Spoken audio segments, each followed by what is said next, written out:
Hey, Marnie, just under the wire. Perfect. I'm here.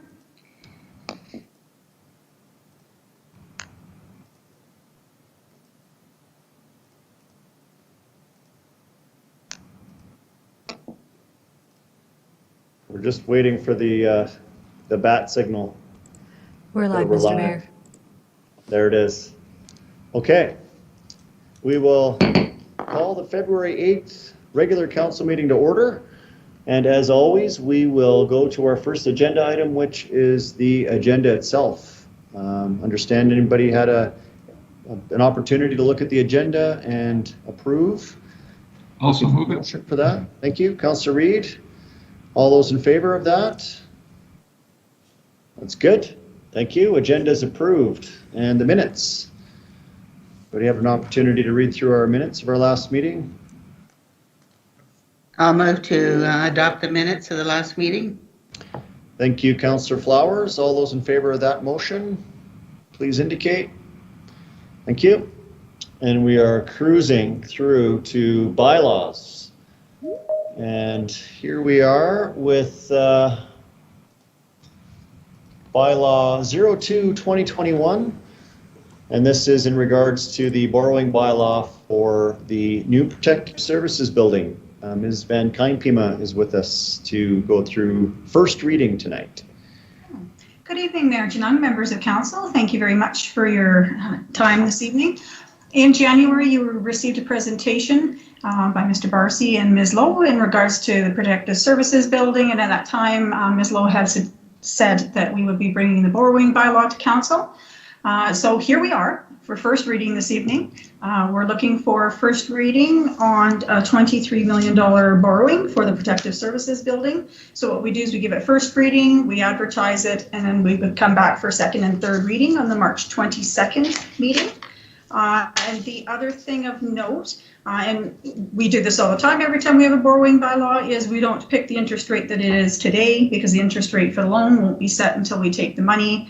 And for this loan, we probably won't be taking the money till late 2022.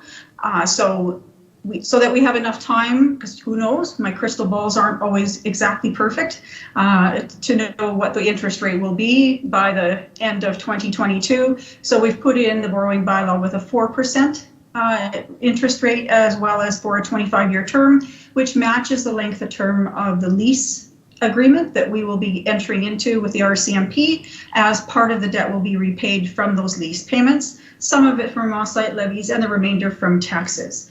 Just to let you know that I looked this morning at what the current borrowing rate is, as you know, that's set for the whole term of the loan. And on February 1st was the last update, and it's at 2.3%. That's all I have for my presentation, unless you have any questions. Okay, thank you, Ms. Van Kijnpema. And as you stated, we're putting it into the public forum tonight with a first reading. And you anticipate this coming back to council on the 22nd of March? That's correct. Okay. Thank you for that. Anyone wish to give a motion for first reading? Councillor Fedeko, thank you. I'll give a motion for first reading. All right, thank you for that. I don't see any questions. Okay, Councillor McFadden, go ahead. Yeah, thank you very much. So this is going to be advertised in the paper, and then how do members of the public make comment to this? Is it just an email to the mayor's office or to Catherine's office? How does it happen? Yeah, so the information will be in the newspaper advertisement, and for more information or to make comments, there's a contact through Legislative Services, as they're the ones of the keepers of the bylaw. They can certainly send their questions that way, probably better than individually bothering you, but you may still hear what people think between now and then. Excellent. Yeah, I was just looking for clarification on that process if we did get feedback, so thank you. Okay, any other questions for Ms. Van Kijnpema about the first reading and borrowing bylaw tonight? Not seeing any. I will call the question. All those in favor? And that is approved. Thank you. Thank you. See you in March for the second half of this one. Okay, moving on. Scrolling down. Mr. Corman is now with us for the Economic Recovery Task Force recommendation. Good evening. I believe you're muted, Mike. Of course I'm muted. Good There you- evening. I'm going to start my presentation here. And everybody can see that? Yes, sir. Great. So thank you, Mr. Mayor and Council. I'm here to present to you a recommendation from the Economic Recovery Task Force. On the January meeting, Mayor Janung introduced to the task force the Leduc COVID Recovery Grant Program.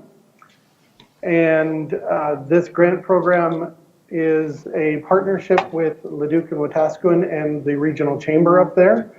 This grant, it provides assistance to businesses requiring a qualified accountant, bookkeeper, or legal services to help them navigate through the government support programs that you see there below and others.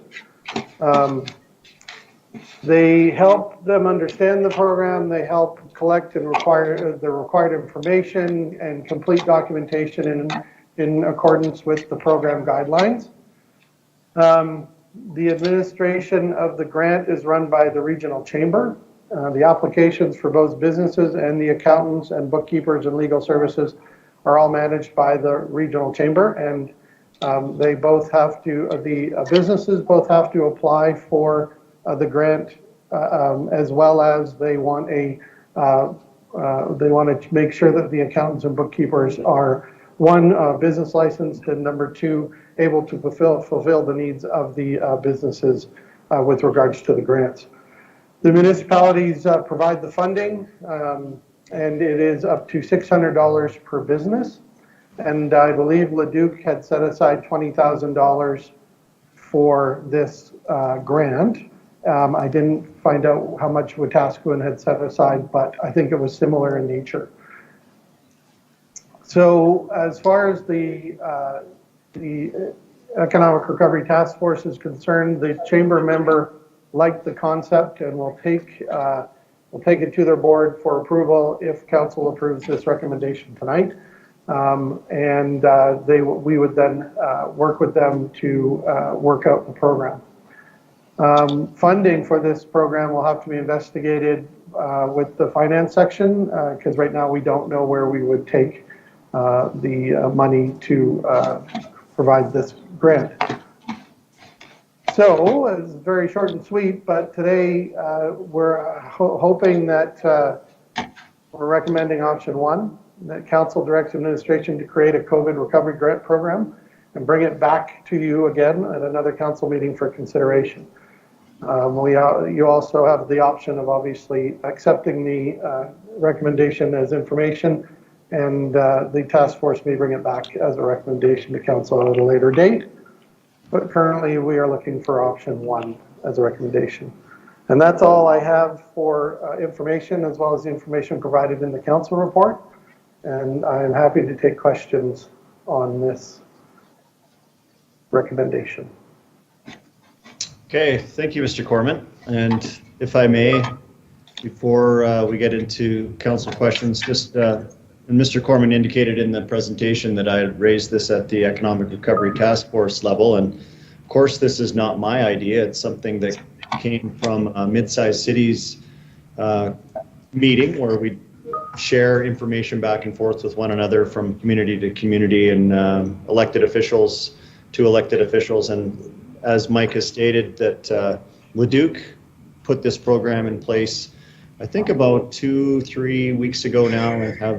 I did follow up with Mayor Young last week on it, and there seems to be great uptake in the Leduc area and Leduc County and Wetaskiwin, as Mr. Foreman suggested in the presentation. But what I particularly liked about this is it's been no secret that municipally we don't have a lot that we can do financially to assist businesses other than small tweaks here and there, but relatively we are at the whim of the COVID pandemic, just like every other community. So with a relatively small amount of money that, you know, and Leduc has put together, I think 20,000 was what Mr. Corman said in the presentation.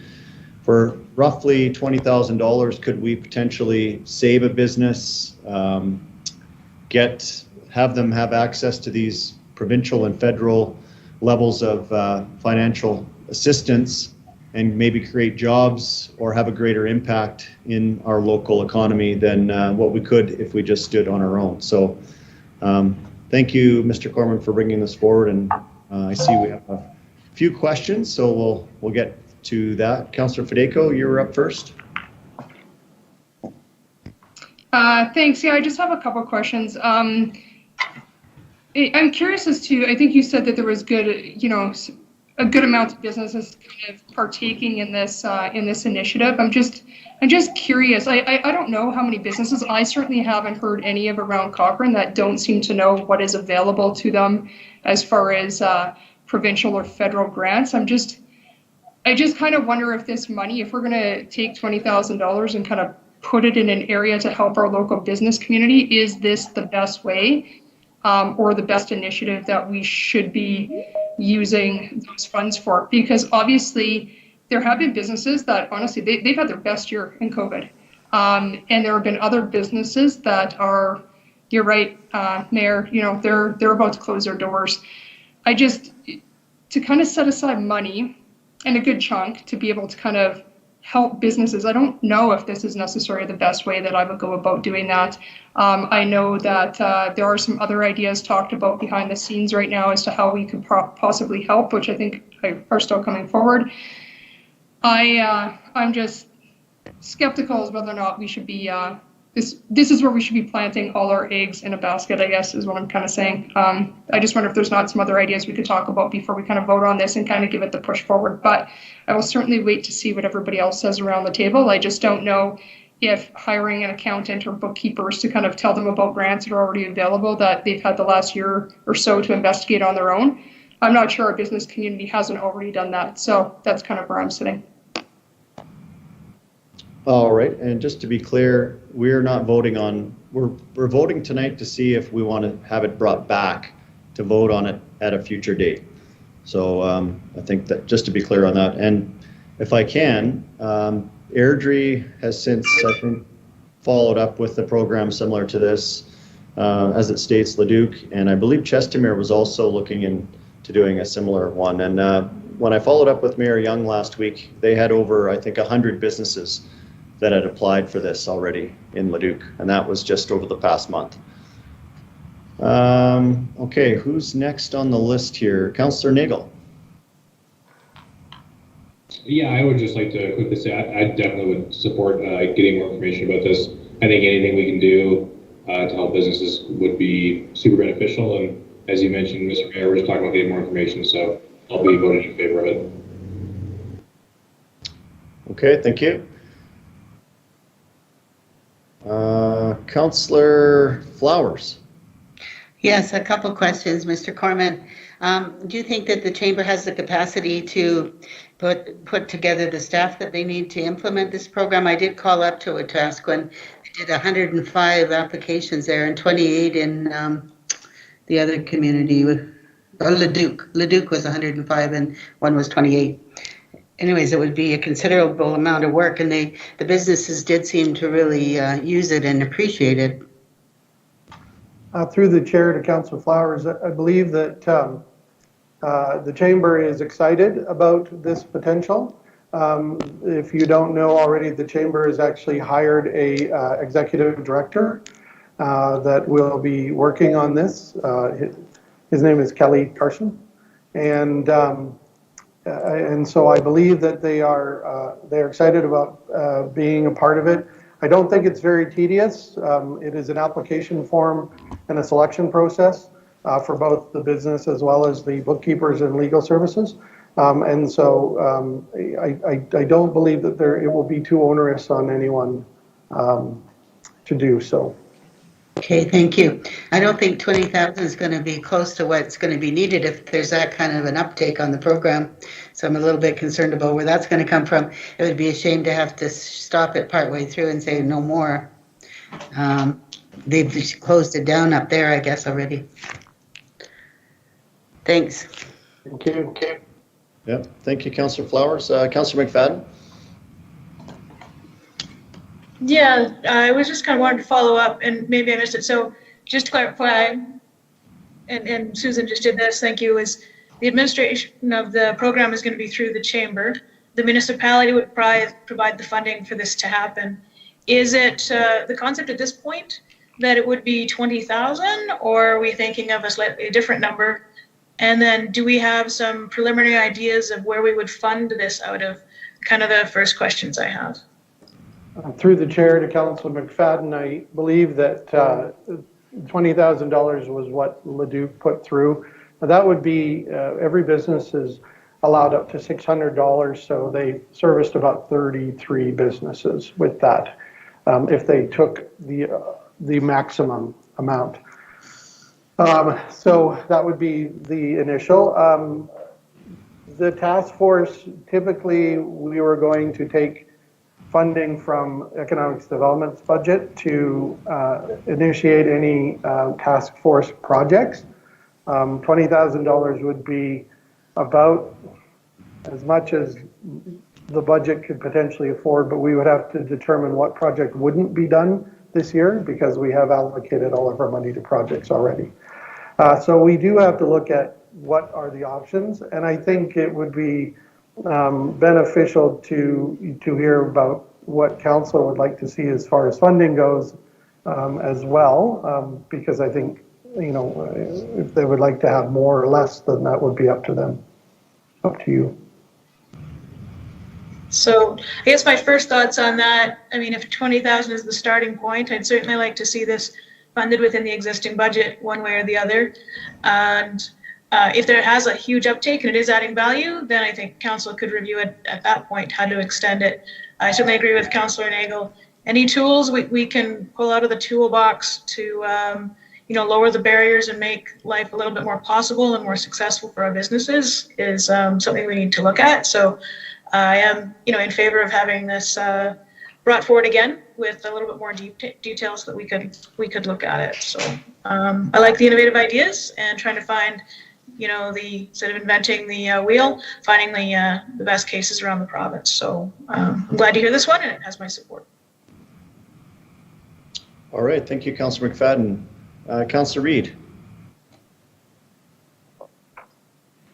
Thank you. Actually, my question's already been asked. I was worried about manpower, and I was surprised that with the uptake that Councillor Flowers shared, with $20,000, we're only going to serve 33 businesses. So, but I too like the idea. I'd like a little bit more color on the canvas as it relates to appreciating this, the budget allocation and where those funds would come from. But I like the idea, and I'd be in support of it. Okay, thank you, Councillor Reid. And yeah, just as I pointed out at the onset, we're really looking for, you know, a yay or nay to move it to the next level, and then administration can bring back potentially where funding could come from. I liked Councillor McFadden's idea about, you know, we could set a limit, and if it's, you know, if we exceed that, then we can come back and go more or no more. So we really have options is what we're looking for in the future. So got all kinds of comments in here. Councillor Nagel, you went, Councillor Wilson. Thank you.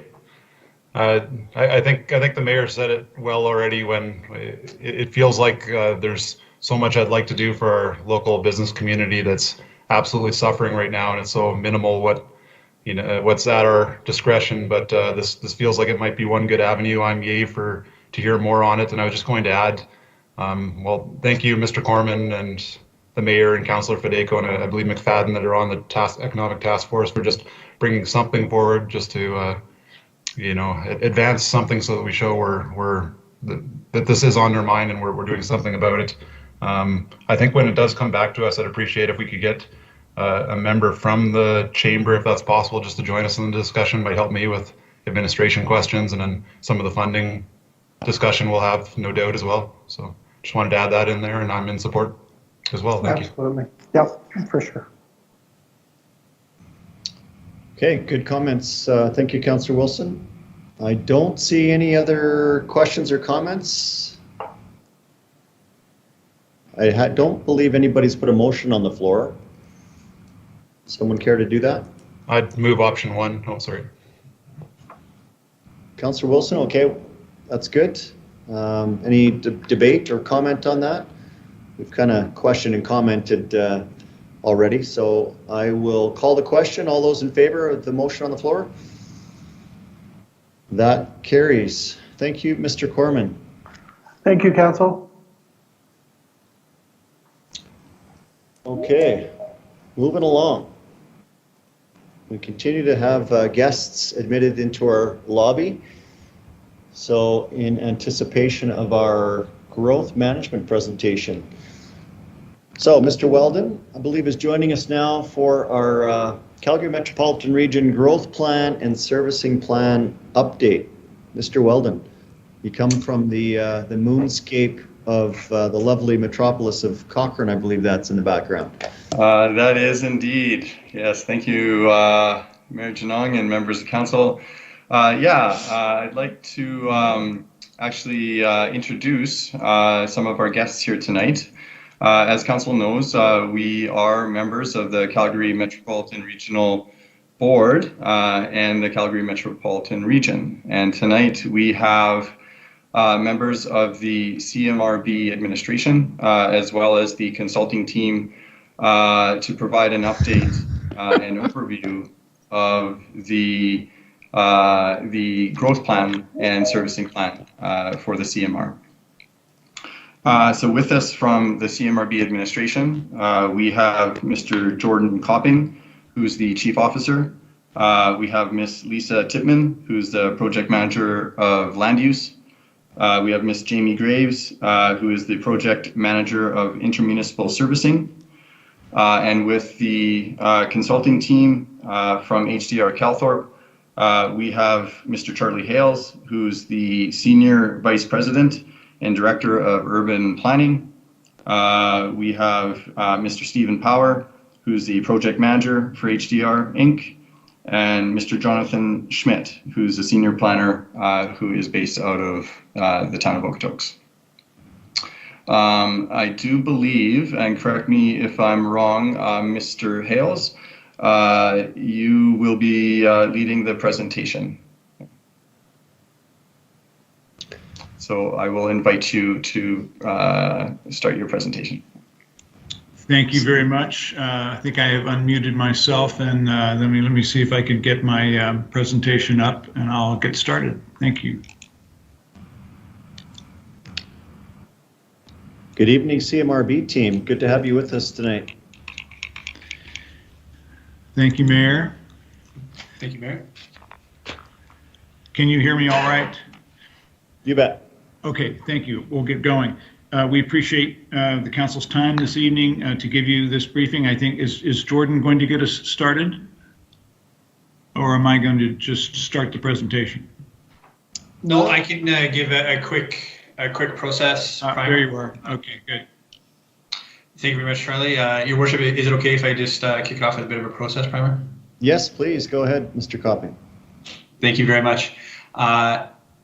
So as has already been alluded to, CMRB is a growth management board in the Calgary Metropolitan Region. There are 10-member municipalities throughout the region, and the elected officials from each of those member municipalities comprise the board. The original regulation required that the CMRB deliver the growth and servicing plans to the minister for their approval no later than December 31st, 2020. However, as the COVID pandemic settled in and it became evident that meeting that deadline via online platforms and working this way would become very challenging, excuse me, we, as administration and on behalf of the board, sent a letter to the Minister of Municipal Affairs requesting an extension of 4 months. That letter was sent in June of 2020. In October of 2020, we heard back from the minister granting us a 2-month extension to the original deadline, requiring CMRB to deliver the growth and servicing plans no later than March the 1st.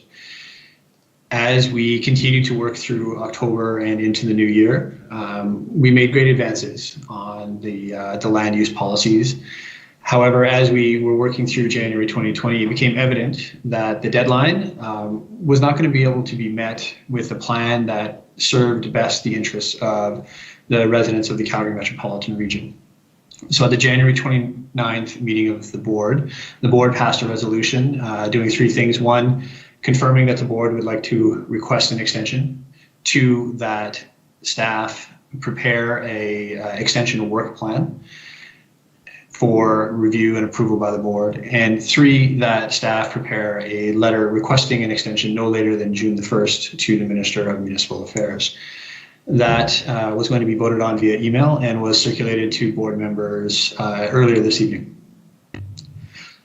So with that, I would turn it over to Charlie and ask him to start to lead us through the presentation.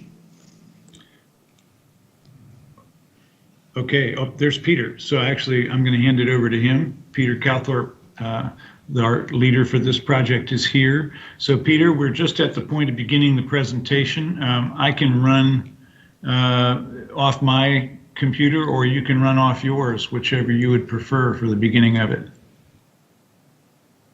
I think you're muted. Sorry, I was a little bit late here. It turns out that I didn't have the software for this communication system on this computer, and so it's all just way more confusing. I still like to draw things with pencil and paper, and so I'm still in that generation. I'm sorry. Anyway, I'm glad I'm here at the last minute. Charlie, you want to go ahead and give us the slides? Yes. And okay, you want to go full screen? I'm working on that. There we go. There we are. Okay, does that look right? Yep. Before you guys start, sorry for interrupting. I just maybe Mr. Calthorpe and Mr. Hales, the beauty of these COVID times. Charlie, I believe you're coming to us from somewhere in Oregon, Portland. Correct. Yes. And Peter, you're in San Francisco? Yep. Yeah, so one of the beauties and also one of the hiccups, and I see it's in your presentation tonight, that we'd much rather be in person, but having jet set all over the countryside and North America to be together tonight, we get to see each other virtually. So thank you for being here, and take it away. Thank you, Mayor. Okay, next slide. I think you know us, Charlie and myself and Steve. We've worked with you. I'm not sure I've met all of the city council. I had the pleasure of going to your city and really enjoyed the strategies that you guys are pursuing in terms of infill and redevelopment in the town center and some of the new developments, the master plan communities. They all fit perfectly. As a matter of fact, it stuck in my mind and became kind of the bedrock of the whole planning effort. There's a series of policy elements inside the document, and I'm just going to cover growth management and land use. Charlie and Steve will cover the other ones, hopefully quickly. It's a lot to cover. So let's just move right through it. As I said, it was much more enjoyable and much more informative, and I think if collaboration is the key to making a great regional plan, then being in the same room really does matter. And it's been, I will say honestly, quite difficult to do things in little tiled screens and not having the kind of informal synergy and creativity that emerges often when people are actually together and working over maps together and things like that. Nonetheless, I think we've come to a really good place. Next slide. I'll cover the three phases quickly, the information gathering and visioning and the scenarios being a really key ingredient to determining what kind of direction would be most fortuitous here. Next slide.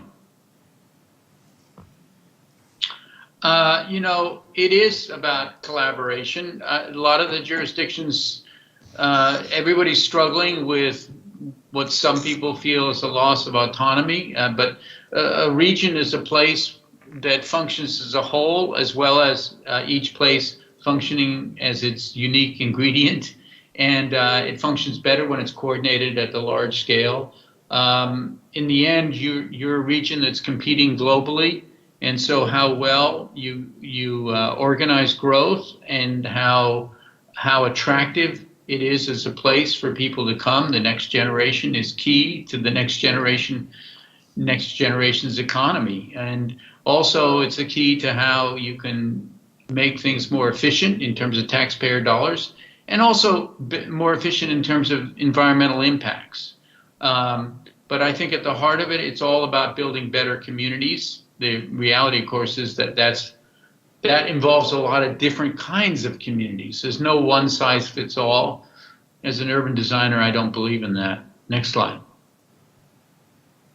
The interim growth plans were kind of dry and to the point, but they actually uncover some very important goals and principles. The integration and efficient use of infrastructure, that's where the regional collaboration really rests, is trying to find more efficient ways to collaborate.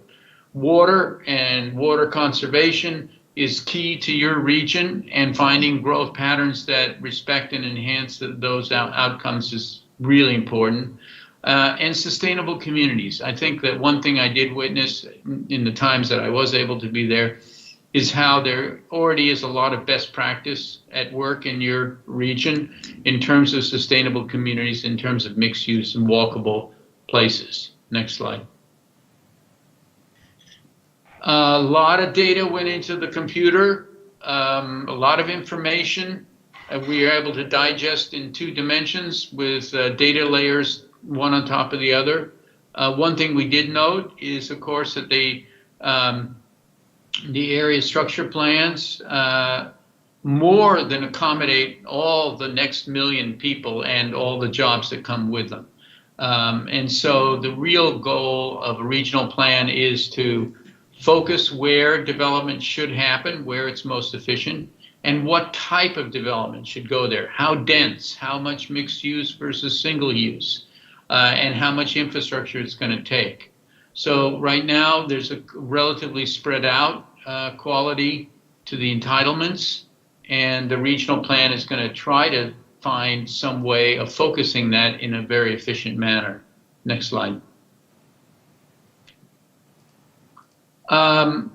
So the public input, all the right impulses. I mean, it's great to come across a community where the citizens are really on top of it and really have a clear vision of where they want to end up.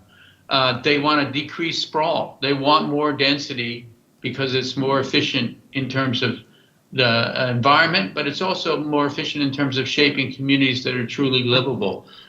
People want to work with what they have. They want choice and diversity. Your region has that. You have everything from a major urban center globally to beautiful small towns and cities to rural landscape and vistas of the mountains. I mean, it's quite astounding, and only a visitor can really be,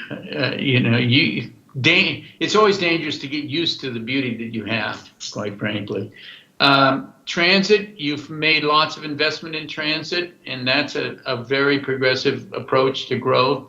The stronger collaboration is really important. Maybe this one bullet point is really at the key of it. Stronger collaboration while maintaining autonomy. It's like, okay, how can we have the best of both worlds in this regional plan?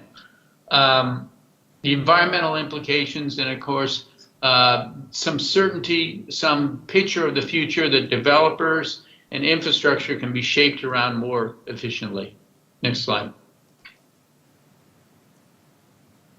Let's go past this one.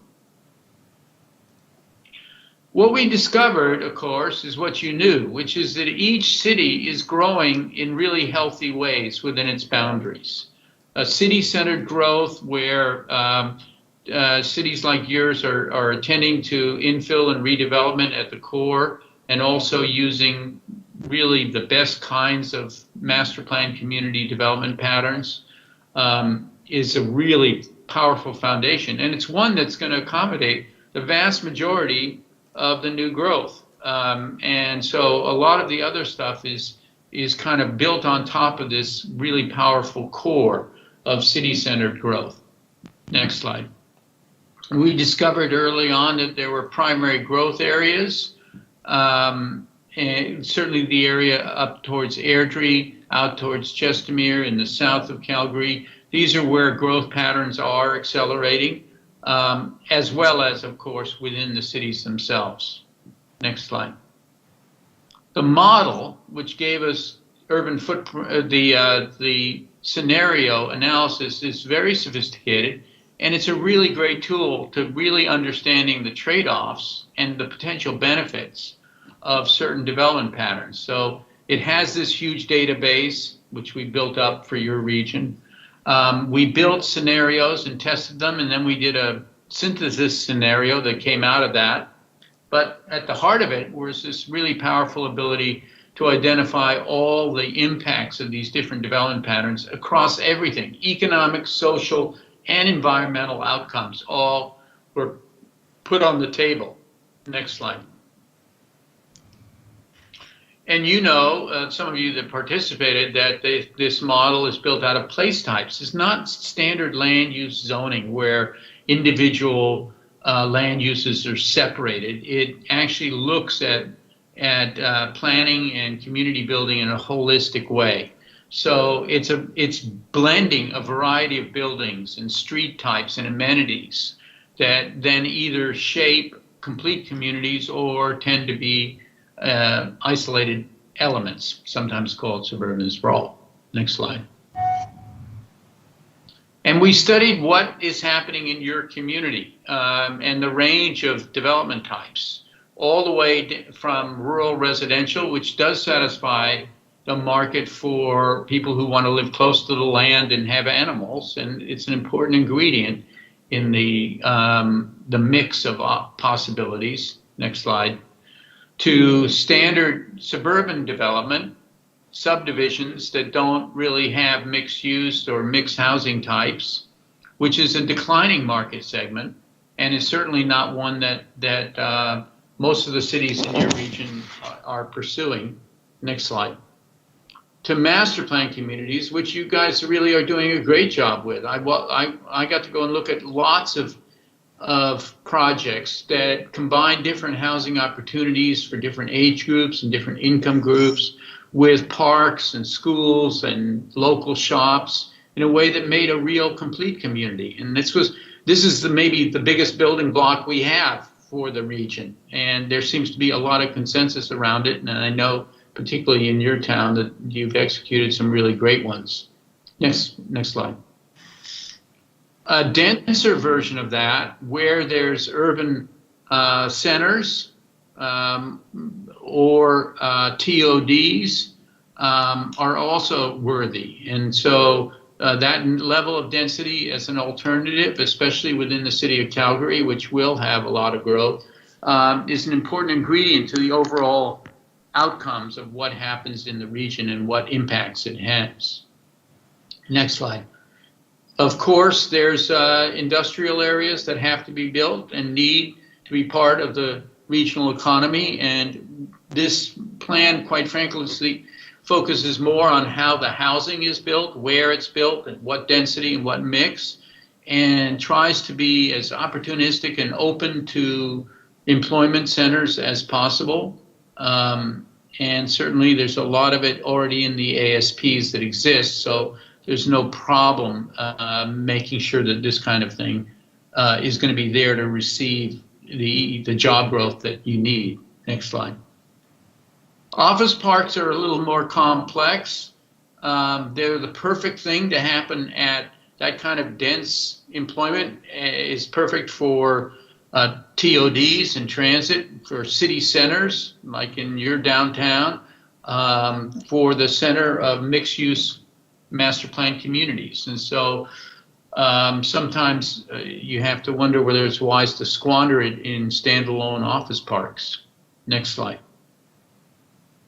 So we did the scenarios, business as usual, being less dense, less mixed use, more scattered development, and the other two, compact being really focused on infill and redevelopment rather than greenfield development, and TOD being resting a lot of the development on expanding transit networks. Next slide.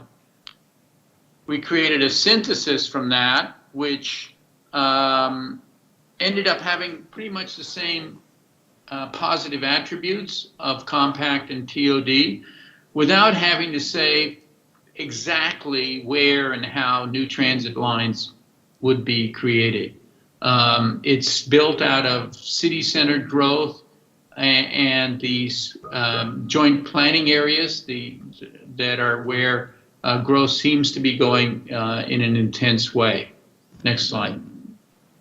The bottom line is that the results are extraordinary, that you have huge reductions in, for example, water and cost of new infrastructure, 40% less land consumption. This is the kinds of outcome reductions in carbon emissions from both buildings and transportation. These are kind of positive outcomes, both financially and environmentally, that really do lead to healthier regions. Next slide.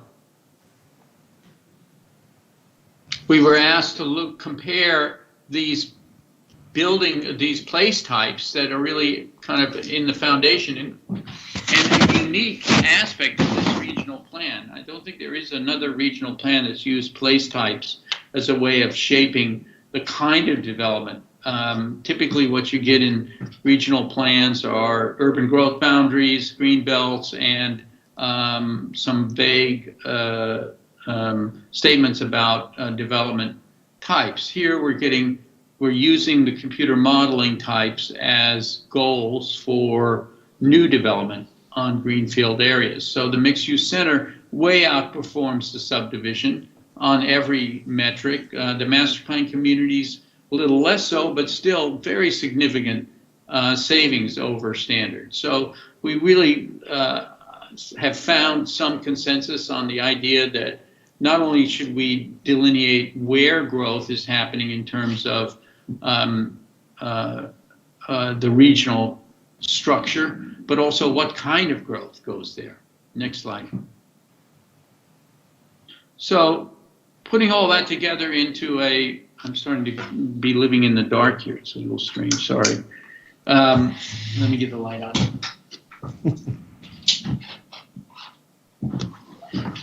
We don't think at this stage a regional plan should be a blueprint. It should be a set of tools that the 10 jurisdictions can use to shape more succinctly and more efficiently future growth. And the tools are to use place types in varying degrees of proportions in varying types of locations. So the ratio of what kind of place type goes where, for example, what mix of infill redevelopment, or TOD or master plan community goes into your city should be your city's choice. But the regional plan should be able to be based on the notion that a fairly high percentage of growth within your city would end up in those categories. And so that's a very innovative type of regional planning that allows flexibility and local control, but also sets some minimum standards for how these places, once they're built, will perform. The second tool in the box is these joint planning areas, where there's overlapping jurisdictions and there's a lot of close development. There are 3 of these. None of them are sitting adjoining your city at this point, but it could happen in the future. This JPA designation is something that may start with 3, but the board can determine that there are more in the future if they're needed. There needs to be tools to support rural growth. at the right scale and density. And of course, we have to acknowledge that the existing ASPs have entitlements. Next slide.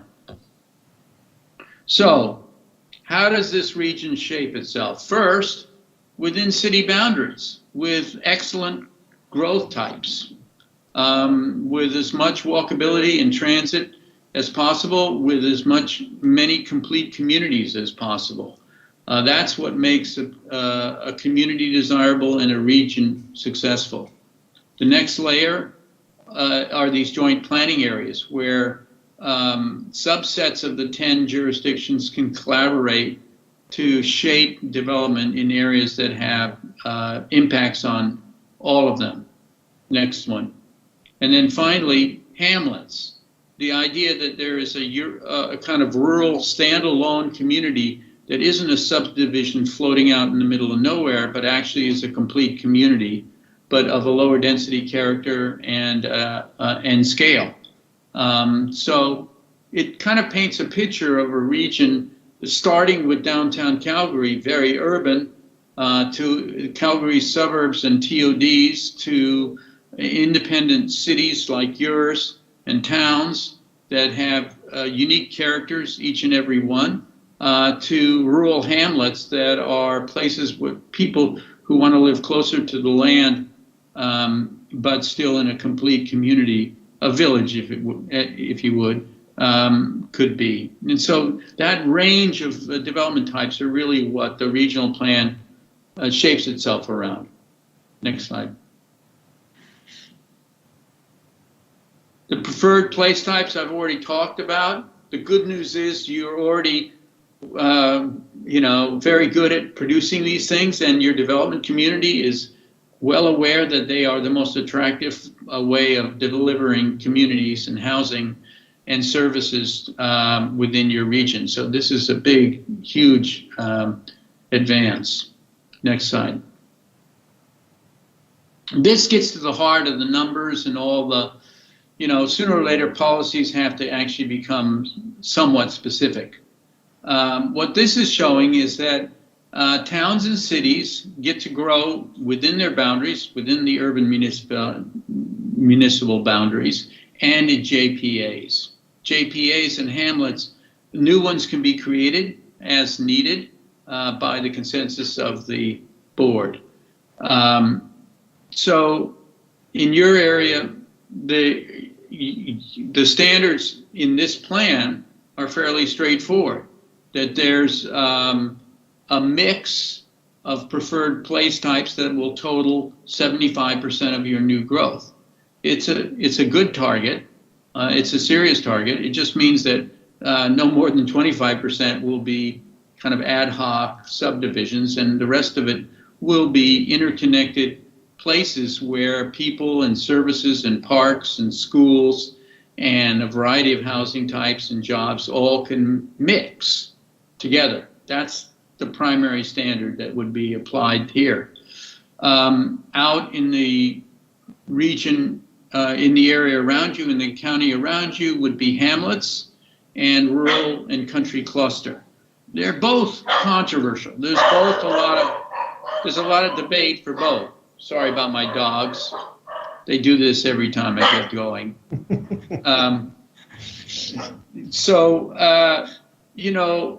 There's a lot of debate about what is a hamlet. How big should it be, both physically and in terms of population, and how much mixed use should it have? The document now proposes that it's 60% mixed use, which is a serious number, and that the density, it could have some rural residential at its edges, but that at its core, the average minimum density is 12. So it's a fairly tight little village in the landscape, as opposed to a subdivision hopscotching across the landscape, which we, of course, did way too much of it down here in the southern parts of the continent. And so at 640 acres and maybe even 7,000 units, it's a complete community, but a rural community. There's also controversy around what country cluster means. Should it be allowed to be higher density and larger? Would that then result in a series of subdivisions scattered across the rural landscape? These are the kinds of things that the board needs to grapple with at this point in time. Is the character of the rural landscape, the character of hamlets. I think that there's plenty of consensus about the urban types of development that we've described. Next slide. Joint planning areas, as I mentioned, they are places where shared services and shared infrastructure is going to be important. They're high growth areas near municipalities. They are the place where the region can start to work together in terms of sharing efficient infrastructure, particularly in some cases water capacities. Context studies would have to happen so that the best practice design would emerge, and some consensus. The board can create new JPAs, and so that is a path of growth for the region over the long term. Next slide. These are the ones that have been identified in the plan to date. They encompass a lot of the significantly a lot of the commercial ASPs.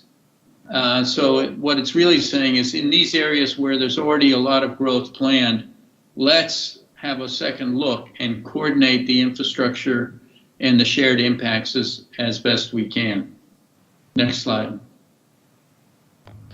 The hamlet growth areas, I spoke to that a little bit already. I think you understand the issues around that. Springbank, of course, is an area that could have hamlets as a way of organizing what is now a very scattered set of entitlements in its ASPs. So once again, this is a tool that the board can use to shape the future of the region, perhaps into a better configuration. But, next slide, and then rural development. I mentioned that this is still controversial. How much rural residential low density will be developed, and what does clustering really mean, and how do you keep it from being just subdivisions? And then rural employment in the right locations for the right uses that are unique to the rural environment. These are all things that we believe the regional plan should address. Next slide. There's always exceptions to the rules, and so the board would entertain exceptions, special uses and special locations. You can't be too rigid about these things. Next slide. But I think in the end, this is at least emerged as a very unique regional plan. You know, the typical regional plan is an urban growth boundary, some green belts, and some vague standards for what goes on inside the urban growth boundary and how the urban growth boundary moves over time. Or, as in Edmonton, it's a plan that says, here are the preferred growth areas, and that's where everything should be happening.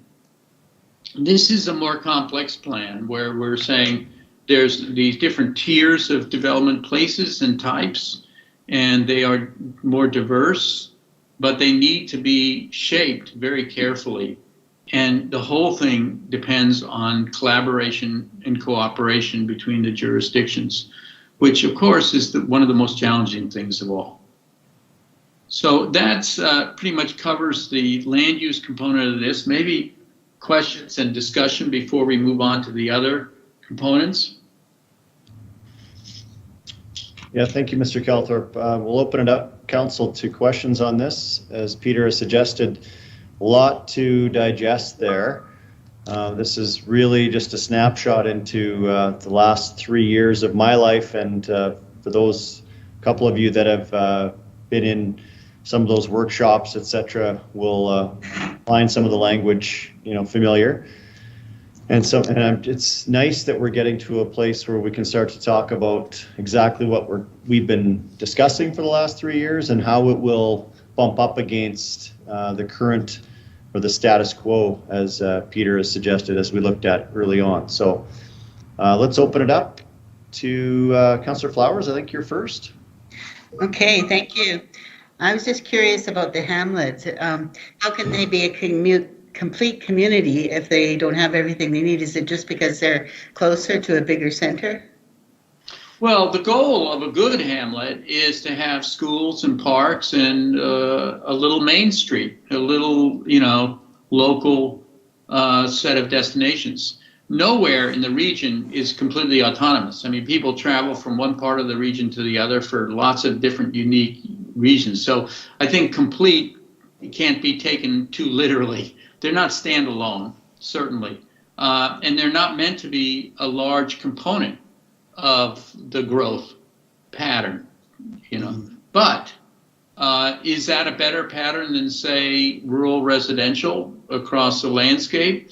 Does this board want to entertain the idea of transfer development rights to consolidate some of the existing entitlements that are spread out into more compact villages? So that's the idea behind the hamlet. They exist. I mean, they're already legal jurisdictions. The board could add more if it saw that these were really fortuitous and useful patterns. But they do exist today. Some of them have mixed use within them. Maybe they need to be enhanced, and maybe they need to be the place.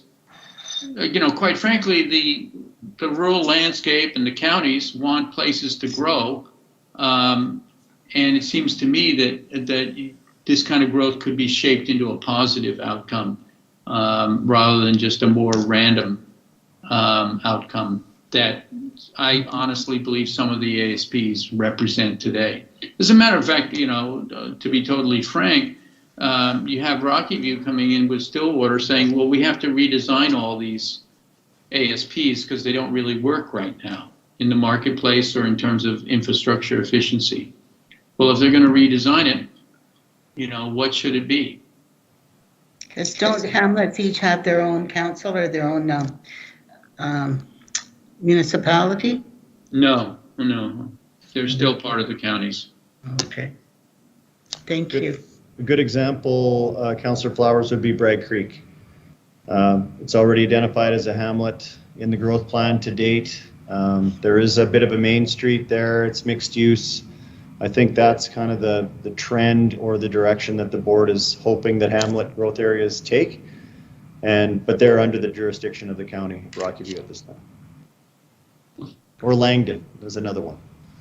Yeah. Okay, Councillor Fedeko. Thanks for the information. I'm just curious, you have mentioned that our plan has become more complex than Edmonton's or the Edmonton region. Is that just because we're taking a lot of their information over the years of what their challenges have been and now taking some of that feedback and realizing that it hasn't worked or it has worked, or in what areas that we need to make some improvements on?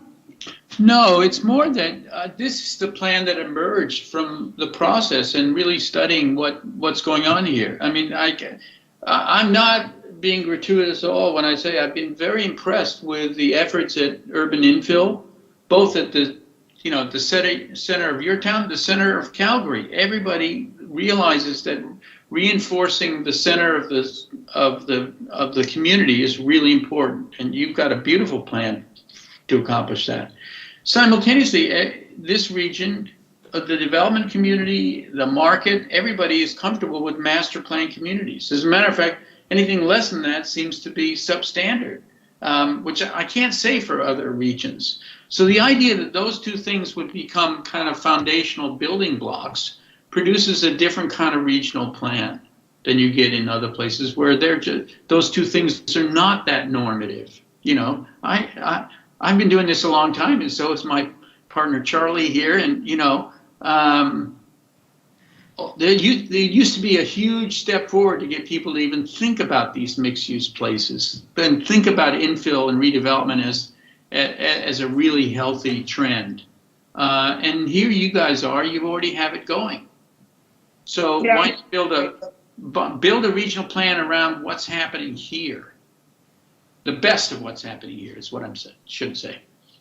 Yeah, and obviously we know that some of that development probably in the Edmonton area, they're long past where we are in some of our areas. So it's good to see that we're being proactive and kind of getting that start ahead of, you know, having too much population come in and not knowing how we're all collaborating together. So thank you.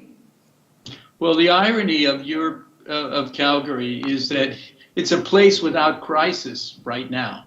You know, I show up and all of a sudden I say, I cannot believe how affordable the housing is, how congestion-free your cities and roads largely are in comparison. So you're pre-crisis. And the whole point of a good regional plan is keep it that way.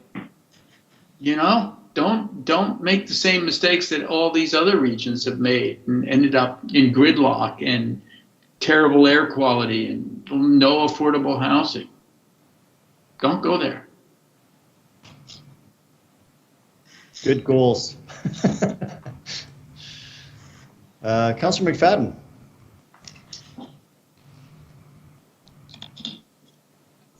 Yeah, thanks. Thanks, Peter. It's great to have your presentation in front of council, and it's really exciting actually to see this regional planning at this point again. And a couple questions just to start with. I know like there's been the extensions, and now it's being set for June 1st. And you know, fingers crossed that the province will work with us on that. But is that a goal that we're actually going to be able to hit? Like, are we going to be able to put the final pieces to the puzzle on this and send it to the province for June 1st? Oh, well, I'll let Jordan take a crack at that. I believe Mr. Copping had to leave the meeting. Okay. That is a pretty politically charged question, Councillor McFadden. At this time, we're really grappling that. We've got an update. We asked administration of the CMRB to extend to June 1st, but there's been some conversation over the last few days of whether that is adequate or not, but the board hasn't actually landed on that at this time. Okay, all right, so moving away from that point to some actual planning questions then. And it's great to see, I mean, to hear that it's been valued and understood that this is a pre-crisis plan, and of course, for the public that might be watching it, that the point of this plan is to make sure that we put plans so we don't head into a crisis, but that also that we're being thoughtful about how the next million people fit into the whole region. So often in Cochrane, a lot of our conversations is around growth and how we're managing that. Are we doing that properly? How many people are we letting move here? And that this regional plan is really addressing that, you know, over the next 30, 40, 50 years, we're expecting the population to double in the region.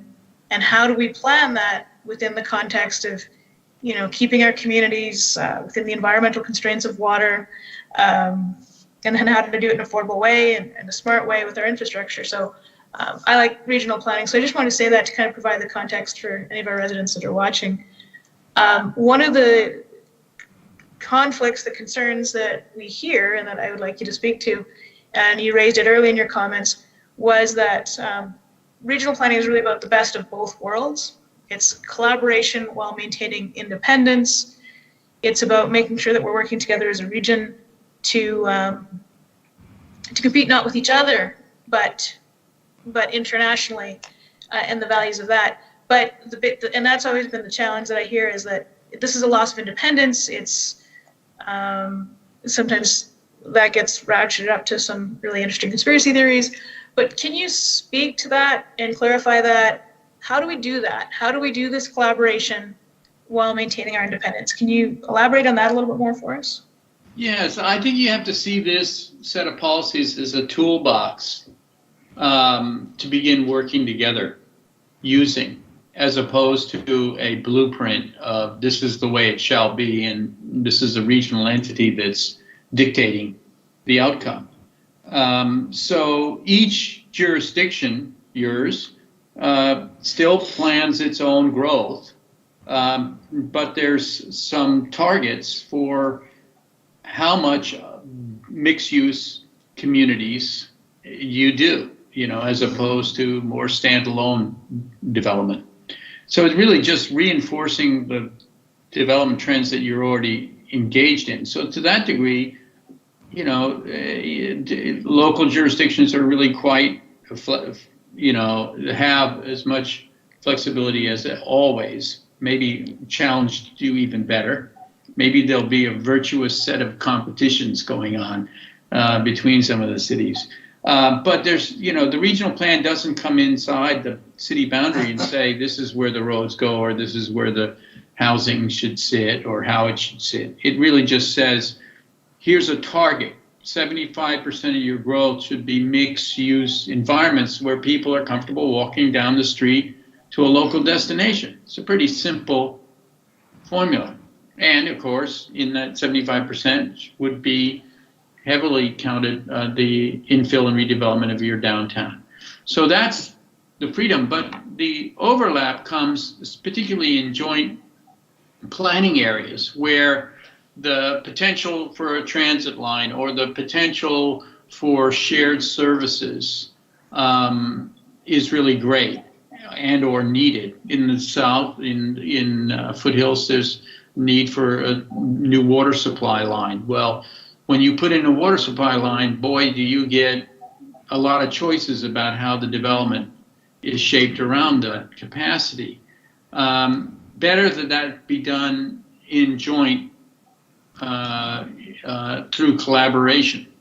But we're not saying that all 10 jurisdictions have to get this say down around Okotoks and help planning what that piece of infrastructure is going to result in. The locals right there should do it, but it is a collaboration. And then they bring their, say, they create what's called a context plan. They bring it to the board and say, this is what we think is the most efficient way to grow in this area, given the need for this kind of infrastructure or these utilities in place. And then the board can review it and say, yes, this meets the criteria of a healthy growth for the region. So that's how that, I think that balance sorts itself out. Okay. And sorry, the next question I have is the impact. So a lot of this design was city-centered growth. We're going to focus on where growth is currently at, and that we expect it to driving. But, and maybe hopefully COVID is something that we're going to be able to turn the page on. But some of the articles I've been reading and hearing about is that there's a move from urban centers to more of a rural environment, out flight to the suburbs, which Cochrane and Airdrie and Okotoks rather fit. Is there any idea that COVID might change how we need to provide housing, or what the attractions are, or how this would impact the plan? Wow. Well, that is a really profound question. I will say, I think everybody's fed up with living this way, being isolated. And I will say that I think that this kind of communication has proven itself to be really inferior to face-to-face, And so local shops and local main streets and, shared parks and schools that your kids can bike to. I mean, these are all, I think, indelible human desires that will always be there. And I don't think that there's going to be a profound shift, to tell you the truth. But that's just me. That's just my thoughts. I'm not going to try to predict with any degree of certainty. And then there are the environmental limits that aren't changing because of COVID and or, our comfort with staying at home in front of screens instead of getting out and about in our community. And the environmental costs of sprawl are just so high, and we just cannot ignore climate change as a huge force in communities' life that needs to be addressed. And we know that more compact communities have a lighter carbon footprint. It's just, you can prove it in 10 different ways. So there's that dimension to it. And then there's the cost of infrastructure, which is more efficient in these more compact mixed-use forms. So from a lot of angles, other than just, are we going to all start living isolated lives? I think we still arrive back at these kinds of place types as being preferred. Okay. Yeah, I know it's a big question, for sure. And then the last point I have, and I really don't think there's an answer to it. I think you alluded to it, that a lot of the plan where the check marks are resting is how the urbans are going to fit into the plan. And Councillor Flowers, I think, with the first question is how these rural hamlets are going to fit into the plan. And, is it really just city building under a different name? And then how does that impact those of us municipalities that are trying to build complete communities? And I think you just said, those are outstanding to be worked through, but any guidance or advice on how we look at those?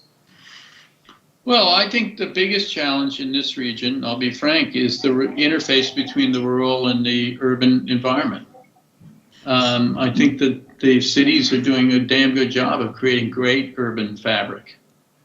And I think that the hardest thing is going to be, how do the rural environments evolve in ways that are really healthy for them and work for them, and work for the kinds of people who want to live that way and still function at a regional scale. I'd add one thing, Peter, to that, Mayor Janung, you might not like to hear that CMRB engagement is a life sentence, but, remember, please, that this plan goes through a periodic review and revision process, as, of course, does your municipal development plan. And it's certainly been the experience of other successful regions that have planned, my own here in Oregon, but also in Utah, where that review process or that revision process is iterative, and you make adjustments, and you also practice collaboration. And that evolutionary process is we probably have undersold the importance of that. It's right. It's good to get the plan right at the outset. Keep it simple enough that it can be understood and begun, but understand that you're going to add to it and enhance it and adjust it over time, because that's been everyone's experience with a plan that was any good at all. Okay. All right. Well, yeah, thank you, gentlemen. I appreciate the chance to leverage your knowledge and understand the plan more completely. So thank you very much. I turn it over to my colleagues.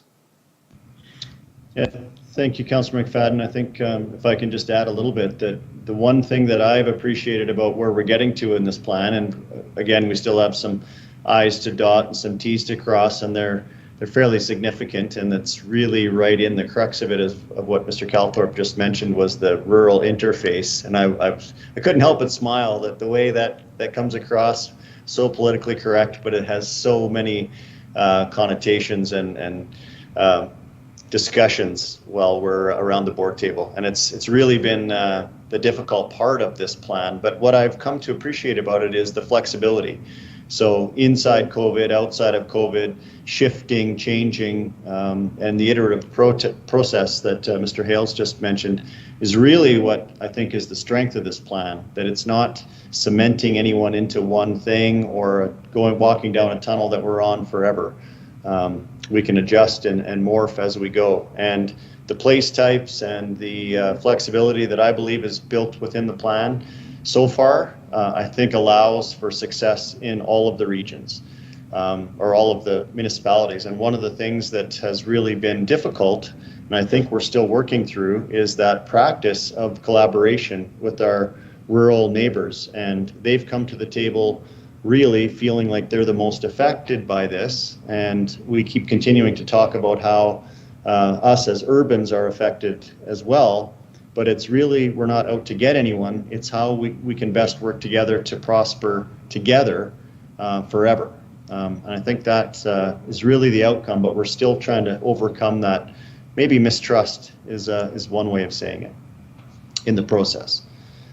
But not to get too far down that rabbit hole, as I've found so far has been quite bottomless.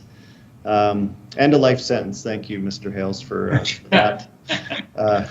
Councillor Wilson. Thank you. Thanks for the presentation, gentlemen. It's good to see Peter and Charles. I met you before in a while back when we were doing some of our workshopping stuff with the CMRB. I was a delegate from the town, and so I know a little bit about some of the development of how it came about.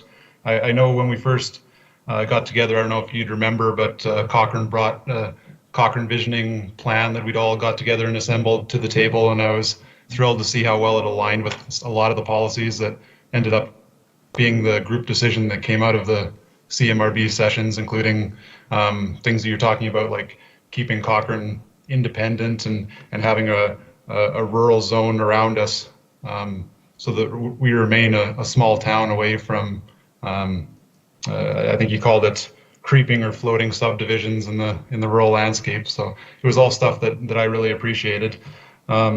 Another thing that I really like was when we're talking about service planning and cooperation. It makes a lot of sense to be able to realize any efficiencies you can, providing services and sharing them when it makes sense between the regions. So I really like that.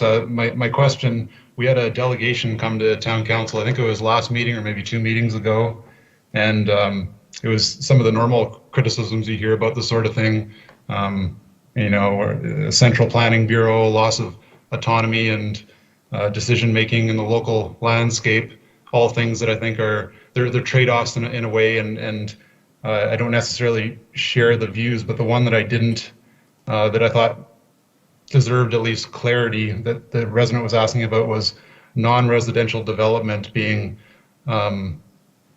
possibly funneled away from the Cochrane region and taken back to Calgary. So when you're starting to do zoning, would we have the potential to lose some of our non-residential development in the future when we get into the new zoning practices that we're looking at here? We kept the policies around employment intentionally very vague and very open. I mean, the thing that we tend to set standards for was the type of residential development, where and how mixed use, but nothing really hard-edged about employment, other than, and it didn't make it in there as a policy, but those standalone office parks still drive me nuts because I see such a lost opportunity for mixed use. But the industrial parts, there's nothing there that runs against the patterns that evolve from the marketplace. Okay, thank you. So to ease this resident's fears, we would be relatively comfortable that there's no chance, there's no likelihood of losing any of our current non-residential and not being able to grow it further in Cochrane from the plan we see before us. There's no policy in there that says that you can't do your master plan, your DMP. MDP. What? MDP. MDP, the way you want to do it, other than hitting some targets around how much mixed use you do for your residential component. Excellent, thank you. I think that addresses the concern. We hear that concern a lot, so I'm glad we touched on it. Thank you. Yeah. Jonathan, did you wish to weigh in on that as well? So you got your hand up. Yeah, just Jonathan Schmidt with the consultant team. There is the location criteria within the policies, and the location criteria, as Peter correctly stated, specifies that employment areas shall be within joint planning areas or urban municipalities. So if the individual speaking to you was speaking more broadly about rural and urban areas, they may be alluding to the fact that there is location criteria pushing those employment areas to appropriate places, we believe, which is the urban areas and the JPAs. Thanks. Okay, thank you. Just to clarify, that would be, I'm just asking mostly from a Cochrane perspective, just as that's our lens that we're looking through, and those wouldn't be pushing non-residential away from Cochrane per se then. even though we're not part of the joint planning areas we talked about, just because of our location. But, Correct. yeah. Okay, thanks, gentlemen. It's a good question, though, Councillor Wilson, and we have heard that on occasion. But as an urban, so we would still be looking to have that non-residential component within our community as well. So it is a good question, though. And the one thing I would say is the joint planning areas, the JPAs, and there was a lot of question in my mind as we navigated this in early days, was why wasn't there one between Calgary and Cochrane with the Bearspaw area? And so as we kind of walked through, it became clear to me that some of the components that a JPA or the criteria that they must meet weren't all there for the Calgary-Cochrane area. So one could then extrapolate out of this current plan that we're trying to drive growth to the other JPAs and to the urbans, and not to the areas that have not been identified as of yet. Which does not mean, of course, in the future there couldn't be one there, but the region would have to decide where those go and when they go there. So it's really, I kind of took some comfort, Councillor Wilson, in what you were saying about trying to preserve our identity and our, not green belt, I guess, but rural character around our municipality. By not having a JPA there at this time, does that. So we wanted to give you a chance to have a fulsome discussion about this core part of the plan. We have a little more information about some of the other policy areas, but this is the most important, so we don't want to cut that short. But we do have a little more on the other portions if you'd like us to summarize those. Okay, we just have one more comment from Councillor Reid, and then we'll carry on. Thank you. Thank you. Peter, my questions were around what the new norm might be in terms of the shift of traditional living choices from the urban areas to, if you want, the bedroom communities. And the other one was secondly, around the urban and rural kind of jurisdictional challenges. But I think you've answered both of them. I guess my comment just quickly would be that, regional planning is much more than, I think, than just the kind of community building types that most people might take out of this presentation. For me, it's about resources, be they water, recreation, cultural, but most importantly about the whole collaboration of a regional approach for the common good, right? And if anything I take away from your presentation, which I found inspiring, is just that you guys have done some really heavy lifting and some great work. But for me, it's about the inspiration of looking at the common good for a region, right? While not losing the independence of a particular community like our own. So anyways, I just wanted to comment that I thought was a great job. Thank you. Thank you. I think that is at the heart of it. And it's going to be a work in progress. I mean, the collaborations that are going to start are going to shift everybody's minds about what kind of growth. I mean, they will happen most intensely in the JPAs, where counties and cities are going to have to sit down at the same table with the same map and start drawing some lines that make sense for 2 and 3 jurisdictions instead of just one, alone. But in your case, what happens, Mayor, in the areas that you were talking about, and how you sustain a rural edge, it may depend on what this board does vis-a-vis hamlets, for example, and so I think the tools are there to create really great things, and you're not going to be able to create them if you can't collaborate. Great. Mr. Calthorpe, if you turn your camera on again, and then you guys can carry on with your... Well, my camera's on, isn't it? No, he means the slides. Oh, okay. Well, that's you, Charlie, and I'm going to leave this session and let Charlie and Steve conclude this in the areas that they work. But thank you all very much, and we still got a distance to go here in terms of getting to agreement. So I hope you guys can be supportive. Thank you. Thanks, Peter.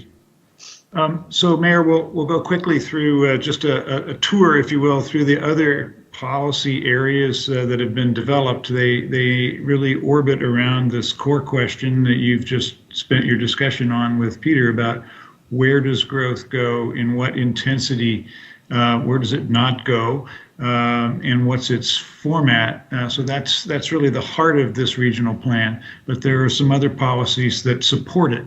One is about economic well-being, and it's relatively succinct in terms of what it addresses, and that is make sure that there's a sufficient amount of industrial and commercial and employment land. Each municipality has a responsibility to do that in their MDPs, and the region has a responsibility to have oversight of that and make sure that there's enough. Then most of the rest of it is really about transportation. That is, don't use up your regional transportation capacity moving commuters in cars by themselves to jobs. Try to let them get to their jobs by other modes, by shorter trips, and preserve as much of that regional transportation capacity, roadway in particular, as possible for moving freight. Make sure that your rail system is capable of moving freight for both the urban and the agricultural economy. There's some key planks here about economic well-being, but there are a couple of key follow-on planning efforts that we believe are essential. One is you've done some sub-regional transportation planning. You need, in our opinion, a regional transportation plan that includes transit. There's been a lot of interest in having a regional economic development strategy. We think that's a good idea, but that's not a growth management element. That's really a strategic and business environment effort that will probably involve private sector partners as well as municipalities, and is a very logical follow-on to the development of the growth management plan. Just a touch here about the agricultural economy. I'll talk about that a little bit more in one of the subsequent policies, and I'll let Steve talk about environmentally responsible land use. Great, thanks, Charlie. So, environmentally responsible land use, we've got a couple of goals laid out here. One around the important role of the natural system, and the other about taking a leadership role in terms of regional planning that minimizes the impacts of development on land, water, and air. The first policy area is around flood-prone areas. It's actually not one of the policy areas in the provincial regulation, the CMRB regulation, but it was one that the board added, and it's quite important to a few of the communities. We have identified a compromise position on it. I know there's some municipalities wanted to see us move to the 1 in 200 year design flood for everything. Others wanted to stay at the current provincial designations. This policy kind of hits the space in the middle. So we're saying no development in the current provincially designated floodway, flood protection to mitigate risks in the current flood fringe, but where we go to the 1 in 200 is for new greenfield development and requiring protection measures at the 1 in 200 a year event level, and then also a commitment to work with the province to continue investigating moving the provincial definition up to the 1 in 200 year flood. Another area is environmentally sensitive areas, and there's been a lot of discussion, and there is definitely a wide range of views among the 10 municipalities on how environmentally sensitive areas should be addressed. Some would like to see very extensive watershed management planning, while others would like to see it kept fairly simple. This approach, again, falls in the middle somewhere. We've identified the need for area structure plans and area redevelopment plans to identify environmentally sensitive areas, and where those are identified within a potential development, that there be an environmental study to document the effects and recommend mitigation. Also a requirement that municipal development plans map those environmentally sensitive areas, and that when they come to the regional level, that the CMRB then compile a regional database. So trying to get some consistency across the region on them. One of the other areas that's been recently added is for municipal development plans to include policies to address eco-infrastructure elements. On climate change, it's a fairly short section, and the intent was not to do a climate change plan here, but to make sure it gets highlighted, and the policies include requirements for municipal development plans to include a commitment to reduce greenhouse gas emissions and water consumption, and to have policies that mitigate the risks of climate change. Many of your MDPs are doing that already, but this further enhances that. So the next policy area is water stewardship, and there's a lot of relationship between water stewardship and the environmentally sensitive areas or environmentally responsible land use. But it is broken out in its own because of the importance that the Calgary region has placed on water and the issues around it. So basically the goals here are, having a water strategy that promotes healthy people and ecosystems.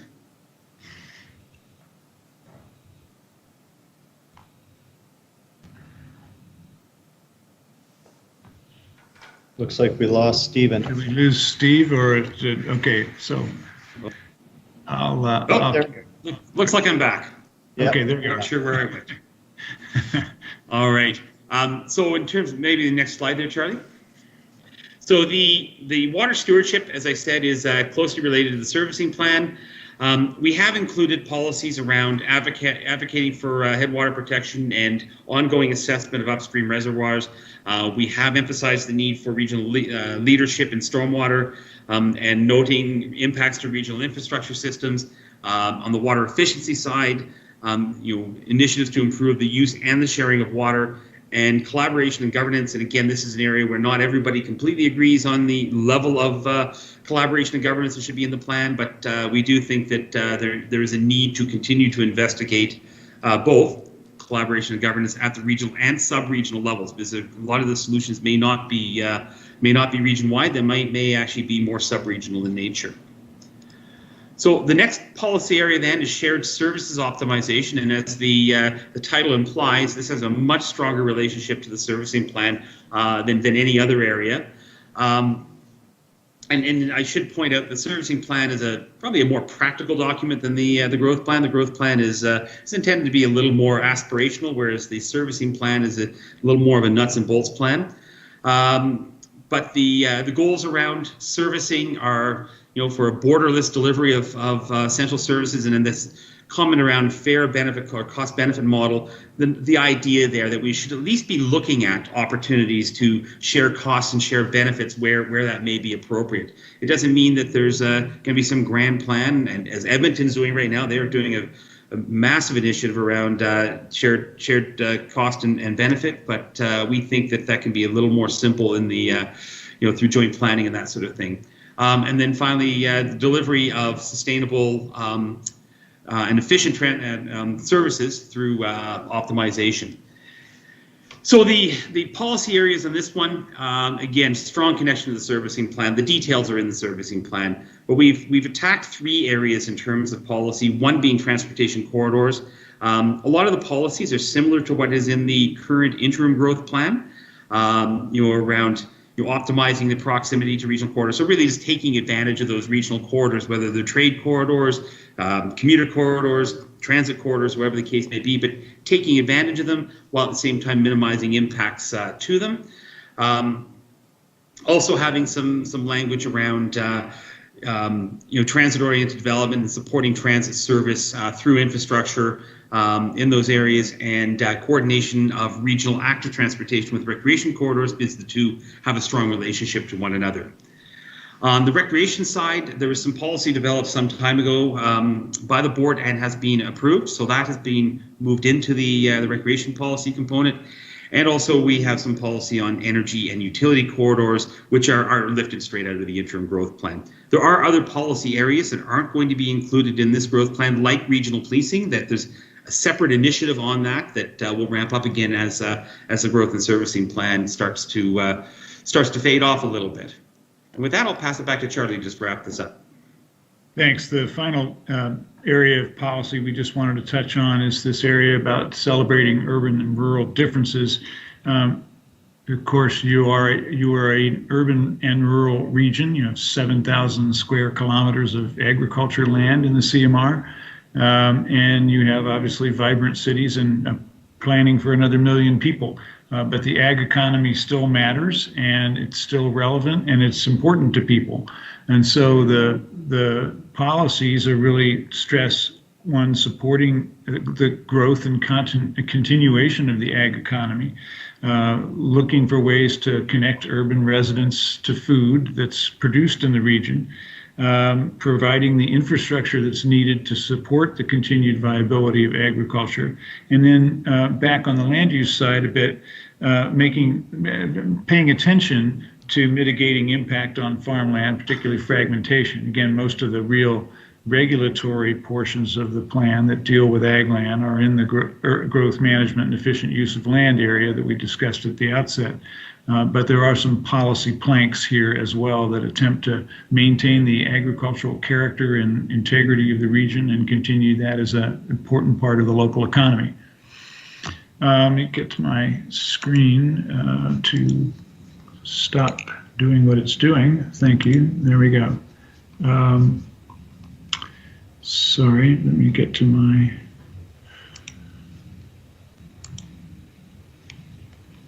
Am I there? Sorry. Yep, we can hear you. It's just you're still showing. I'm having trouble giving up my presentation. Oh, there you go. Sorry, I was on the wrong screen. There we are. Sorry. With that, Mayor Janung, we're available to answer any further questions or any further discussion that the council might have. Just want to say in closing, again, to go back to this point about it being an iterative process, I think to that question about from a resident who said, aren't we giving up autonomy? I want to commend you, Mayor Janung, and the other leaders that have been involved in this at the CMRB, because I think it's possible to approach this process as, oh dear, a mandate, or an opportunity to work together. And you've approached it in that latter, more constructive way. And I'll tell you from my experience as both an elected official in a region that's been doing regional planning now for 40 years, and as a consultant who's worked in other regions like Utah, approaching it that way pays dividends, because you'll find opportunities that grow from this collaboration into some other. You might agree on an intermunicipal effort to fund police stations and fire stations in an area where it's smart to do that. You might really do a big lift together and approach the province about funding for critical transportation infrastructure that you all know is needed to carry out your plan. What de Tocqueville called the habits of the heart get reinforced by working together as a region. And that doesn't mean there aren't conflicts and fights at the board, but it does mean that people start to see the benefit, both as leaders and then as citizens, of saying, oh yeah, I can get there by this new transit line, or isn't that great that that bike trail now spans across the municipal boundary and gives me a recreational opportunity that I didn't have before. So, maintained over time, that approach of considering this an opportunity rather than a mandate is going to prove itself true in my experience.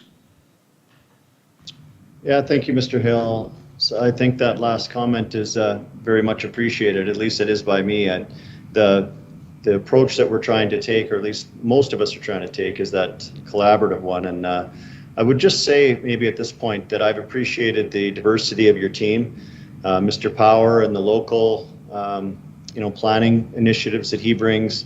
You mentioned your past, and I'm just for everybody's benefit, Mr. Hales was the former mayor of Portland, Oregon.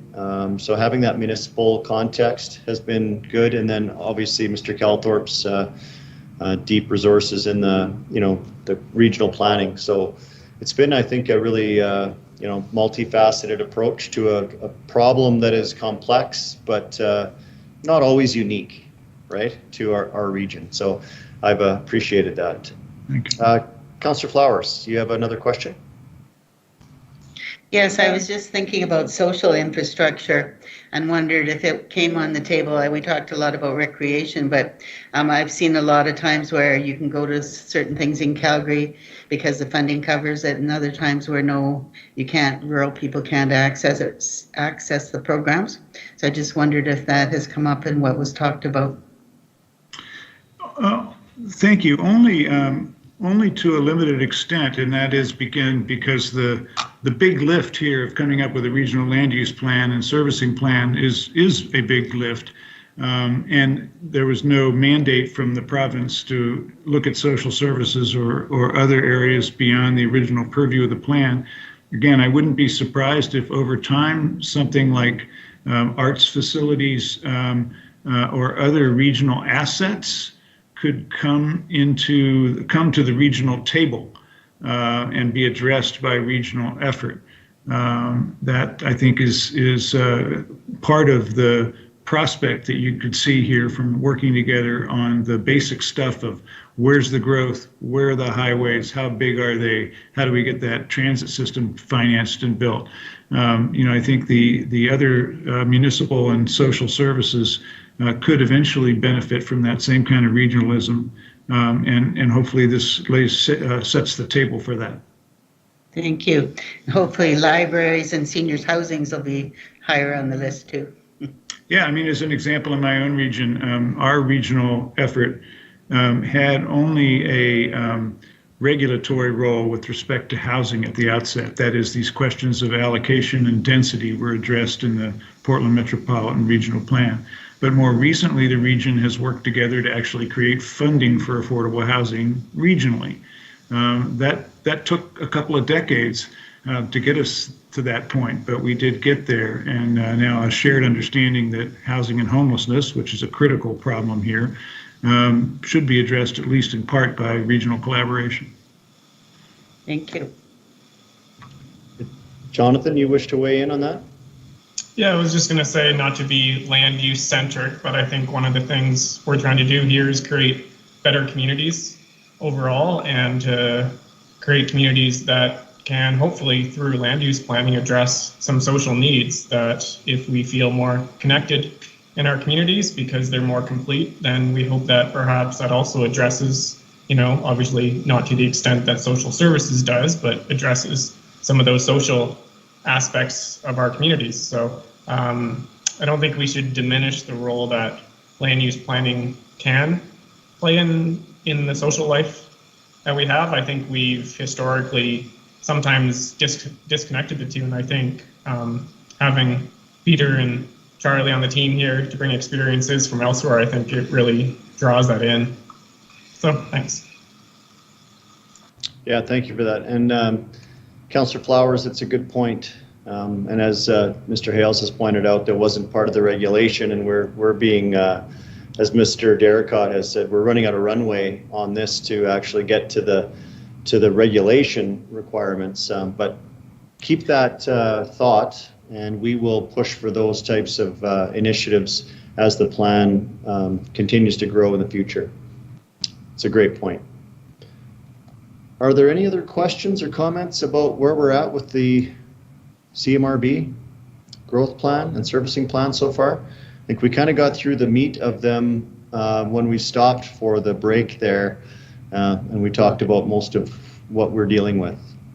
So I'm not surprised that we don't have more feedback. Do you gentlemen require any other direction from us? No? No, we appreciate the chance to bring this information to you and the council, and look forward to your continued engagement in the process. Okay. Well, thank you everyone for coming tonight from all regions of North America, as I pointed out before, and appreciate that it's not been the best circumstance to work through such an important document, but we've certainly made the best of it, and we will overcome. So thank you for all the work that you've done, and thank you for being here tonight. Thanks very much. Take care. Okay, so we need a motion to accept as information. Is someone prepared to do that? Okay, Councillor Reid. Don't see any other comments, questions. Okay, I'll call the question. All those in favor of accepting as information? Thank you, that carries. That was a long presentation, but as you can see and tell, that's it's been a lot of work to get us to close to the finish line. We're not quite there yet. More to come, and thank you, Mr. Weldon, for your work on this this file. Okay, moving through our agenda, we have nothing in finance. Notices of motion. Councillor Wilson, you had circulated an email. Do you wish to speak to this agenda item? Yes, please, if I could. I've just got a couple sentences of preamble and then a couple of motions I was hoping to put on the floor. If that's good. Okay. So the following two items are products of a heavy conscience about making whatever small difference we can amongst the devastation currently being weathered by our local small business community, the very heartbeat of our local economy. The crisis that many small businesses find themselves in is not the creative process of, is not the creative destruction of the free market. It's not the result of poor business practices, inferior operations, or unwanted products and services that lead to failure in normal market conditions. We find ourselves in an unprecedented time in history where businesses are being closed permanently, people's life savings are being destroyed through no fault of their own, and my heart goes out to them. Motion one, that if I have the process correct, I was hoping to attempt a vote tonight just to get it underway if we can have everybody in support, and then motion two, just the regular process here of coming back in a future meeting to discuss it and debate it. So motion one is that Cochrane Town Council issue a letter of support to the province of Alberta and Ministers of Health Shandro, Minister of Jobs and Economy Schweitzer, Minister of Municipal Affairs McIver, as well as copying the Premier's office, and Cochrane Airdrie MLA Peter Guthrie in full support of today, February 8th, relaxation of small businesses, or relaxation of restrictions on small businesses, as well as to implore our provincial partners to make haste with further reopenings to make our local economy truly open for small business again. We believe that our local small businesses are at a critical point of survival, and while we appreciate the difficult nature of health considerations ongoing, we are asking that economic balance is bravely considered as we relax business lockdowns in Cochrane. This isn't a time to throw caution to the wind, but we believe it is time to allow personal responsibility and autonomous business decisions more discretion to navigate unique local health and economic landscapes. And then motion two, if I just carry on. Why don't we stop there, Councillor Wilson, is that the second one, as you pointed out, is a regular process where you're giving notice and then next meeting you'll follow through on that one. So I think that one's pretty procedurally correct, easy to deal with. If we want to stop here, and I think I'll lean on the podium here for some procedural guidance, but the way I understand our procedural bylaw would be that we would need 2/3 majority tonight to put this on the table to vote something through with this short notice. And that's what you're looking for us to do tonight? That's correct. And I don't mean to surprise council. I just think that the timing is important on the first one. So that's why I'm looking for a vote tonight. Yeah, and that's well within our procedural bylaw, and so I just wanted to highlight that so it would be 2/3 to get it forward. The other recommendation that I would make is that we don't get into, and you've done a good job of saying what your intent of the letter should be. If we don't debate that we can obviously, but if we did, I would suggest that we would send, if council does give the 2/3 majority, send our administration back to get a draft of a letter that then council votes on moving forward, so that we know what we're saying to whom. Does that make sense? Yep. Yes. Okay. Councillor McFadden, you're looking for the motion visually. So I think that might be difficult. I'll lean on the podium, but Councillor Wilson, what you would be asking council to do tonight, as the way I've laid it out, is vote in favor of having administration craft a letter to the ministers that you've highlighted about and I'm paraphrasing here, in support of the restrictions that have been put in place or the guidelines that have been removed as of today, thanking the province for that move, and then encouraging the province to continue on a path of allowing local businesses to flourish as they see fit. Correct. I'd like a letter of support, essentially, yes. And thank you.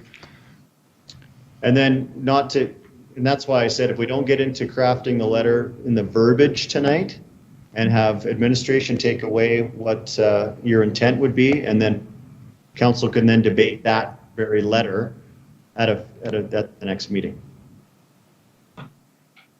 That seems to make sense to me, Mr. Mayor. Yes, that would work. Yeah. Okay. Is everybody clear on that? And we can see in the chat, thank you, Ms. Knight, or Mr. Derricott. There it is.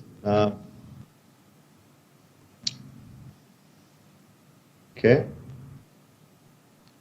Mr. Chair, I would just ask, I just copy and pasted this from Councillor Wilson's email. I believe this is pretty close to the statements you made tonight, Councillor Wilson. I just want to make sure you're supportive of that verbiage that's now in the chat being considered. Yes, it looks good, and the fact that it'll be brought back to us, I'm not too interested in weighing into the minutia of the verbiage either. Yes, it's correct. Okay, so that is your first motion. So I have a question or comment from Councillor Flowers. Ms. Knight, you wish to procedurally give me some guidance? If I may, Mr. Mayor, what I would recommend before council starts debating the verbiage that Mr. Derricott has provided, that a motion to actually proceed with discussion on this item go forward to determine whether we have 2/3 support to proceed. Okay, thank you. That makes perfect sense. So what we're looking for is Councillor Wilson has made a motion for us to consider this item tonight. So we need a 2/3 majority to consider it, to direct our administration to do any type of work in this regard. Is everybody clear on the ask? I'll make the motion to proceed with the discussion. Okay, I think Councillor Wilson did already. Oh, did you? Yeah. So I just want to make sure everybody's clear on what we're asking. Okay, so I'll call that question. All those in favor of proceeding? Those opposed? Okay, that carries. Now we're into the discussion part. So Councillor Flowers, you had a comment? Yeah, I just wanted to say I can totally understand what Councillor Wilson is trying to do, and we're all devastated by what's going on and would like to find a place to make a difference. I'm just not sure this is the area, because the province is gathering the stats, they're doing the research, getting the science going behind it and making decisions. So I just have to trust that they're doing the right thing as step by step. Not that anybody knows exactly what the right thing is, but hopefully with our best interests at heart. And I don't think it'll make a difference. Okay, thank you. Councillor McFadden, you have a comment? Yeah, I think I understand the overall direction. I just would like to, I'm a visual person, so I would just like to see the language of the motion we land on tonight. I understand the intent is that administration is to be directed to craft a letter that will thank them for the moves they did today, but then also encourage them to take the most balanced steps they can to look after our local businesses while they're doing it, and then return with that letter to council. So if that's how I'm understanding what we're talking about. But like I said, I'm a visual person, and I would just like to see the language either in the chat or somewhere else, so I can just be clear on what we're saying. Okay.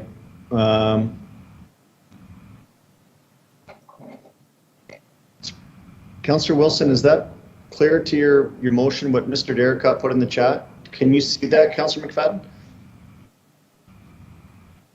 Yeah, sorry, I can, but I just don't think a motion involves, this isn't a time to throw caution to the wind. That seemed like his preamble.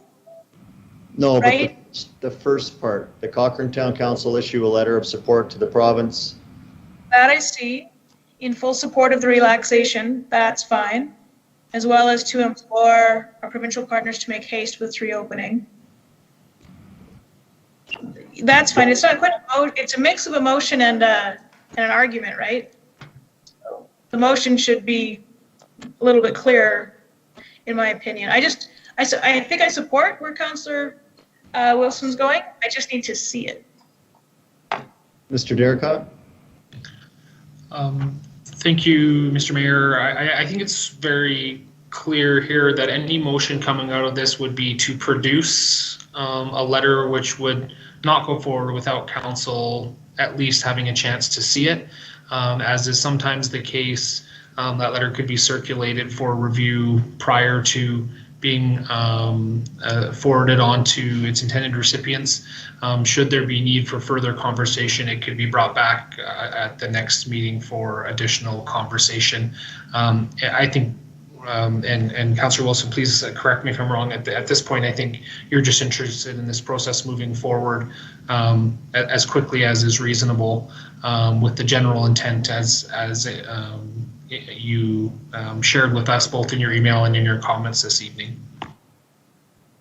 Yes, that's right. And furthermore, just to Councillor McFadden, yes, what we see before us in the chat was my intention. That's the wording right there. And I also sent out an email prior with the same wording, but yes, correct all around. Okay. Councillor Nagel?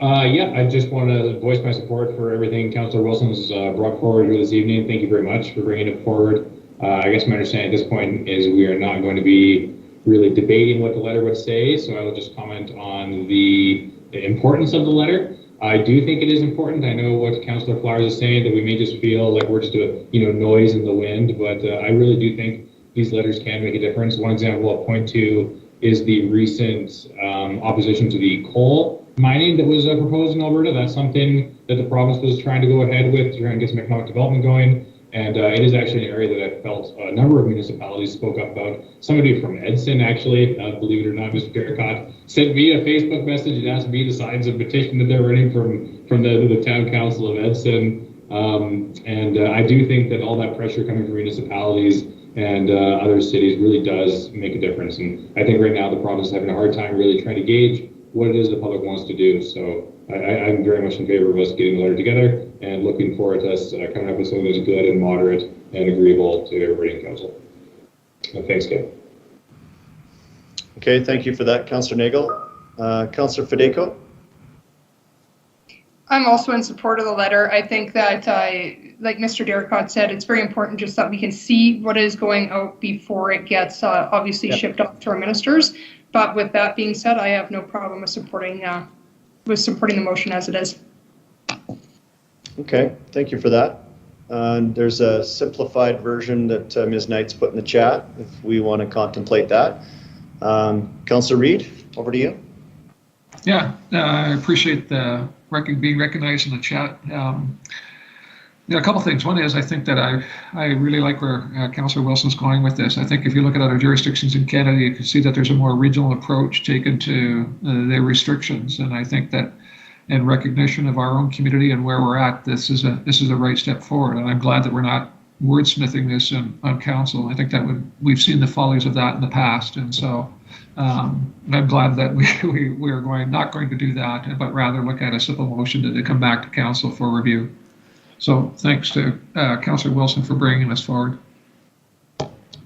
Yeah, and if I could just weigh in, Councillor Wilson, I do commend you on bringing this forward. I like the approach.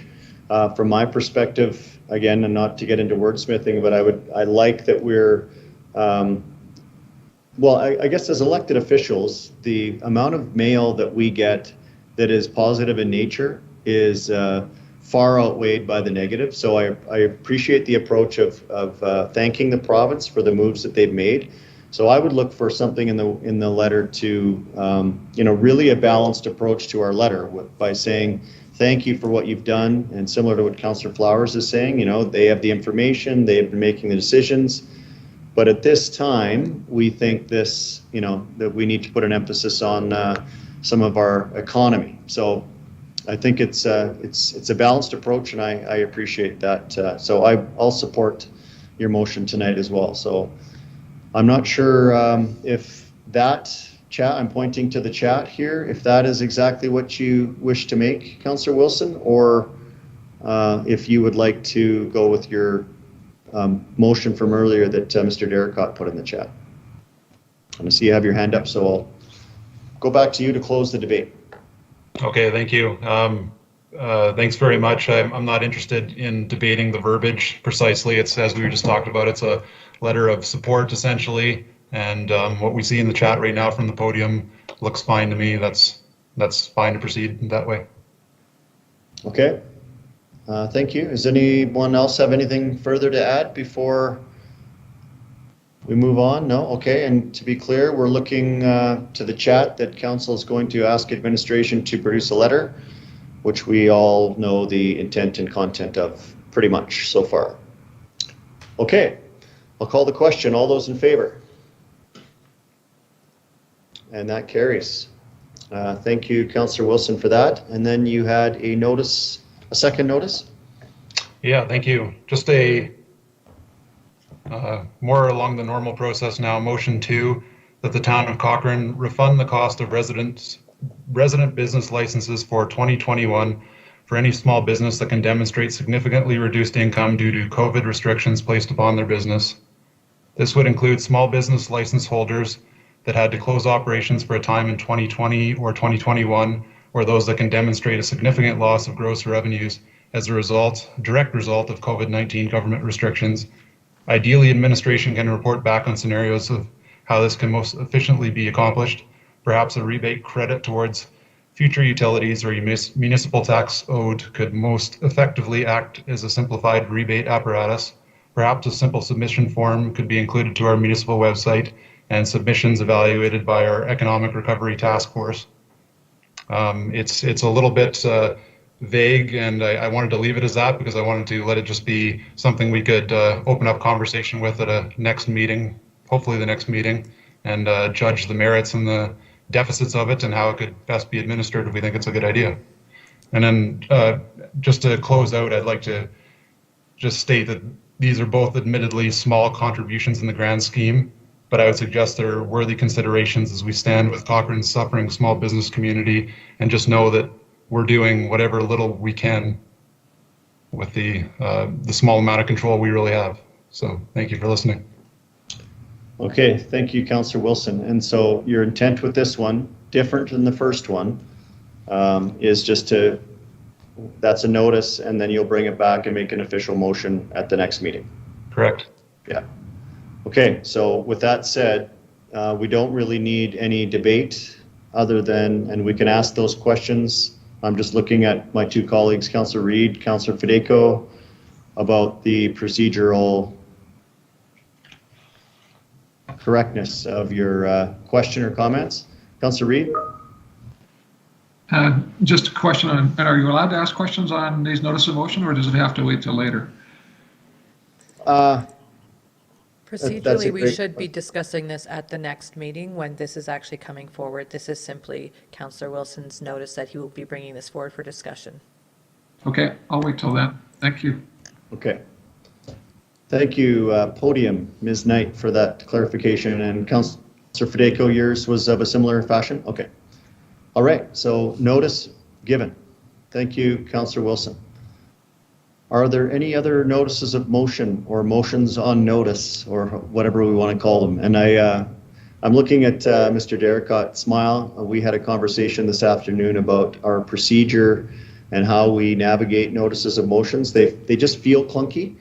And the fact that we all have to go back and forth about when's a good time to ask a question and that. So I understand you're making some headway and you're going to be working on clarifying that process for us, so it's maybe doesn't feel quite so clunky. Yeah, that's correct, Mr. Mayor. Certainly appreciated observing the process tonight, and I think some of the discussions that we've been having with the legislative team will be helpful in just smoothing these processes out and helping council as effectively as possible bring their items to their colleagues for consideration. Great. Look forward to that. And thank you, Councillor Wilson, for your notices of motion tonight and challenging me procedurally with a 2/3 vote on something. We get to break new ground, it seems, all the time. So thank you. Okay, I don't see any other notices coming out, so we will move into Mayor's report. And the first thing I need to do is read a proclamation. This one, the Canadian Women's Heart Health Alliance CWHHA is an organization of volunteer cardiovascular professionals and patients whose mission and vision is to improve women's cardiovascular health across the lifespan. They support clinicians, scientists, patients, and decision makers in working collaboratively to implement evidence to transform clinical practice and to impact public policy related to women's cardiovascular health. And February 13th will be celebrated as Wear Red Canada Day across the country to raise awareness of women's heart health.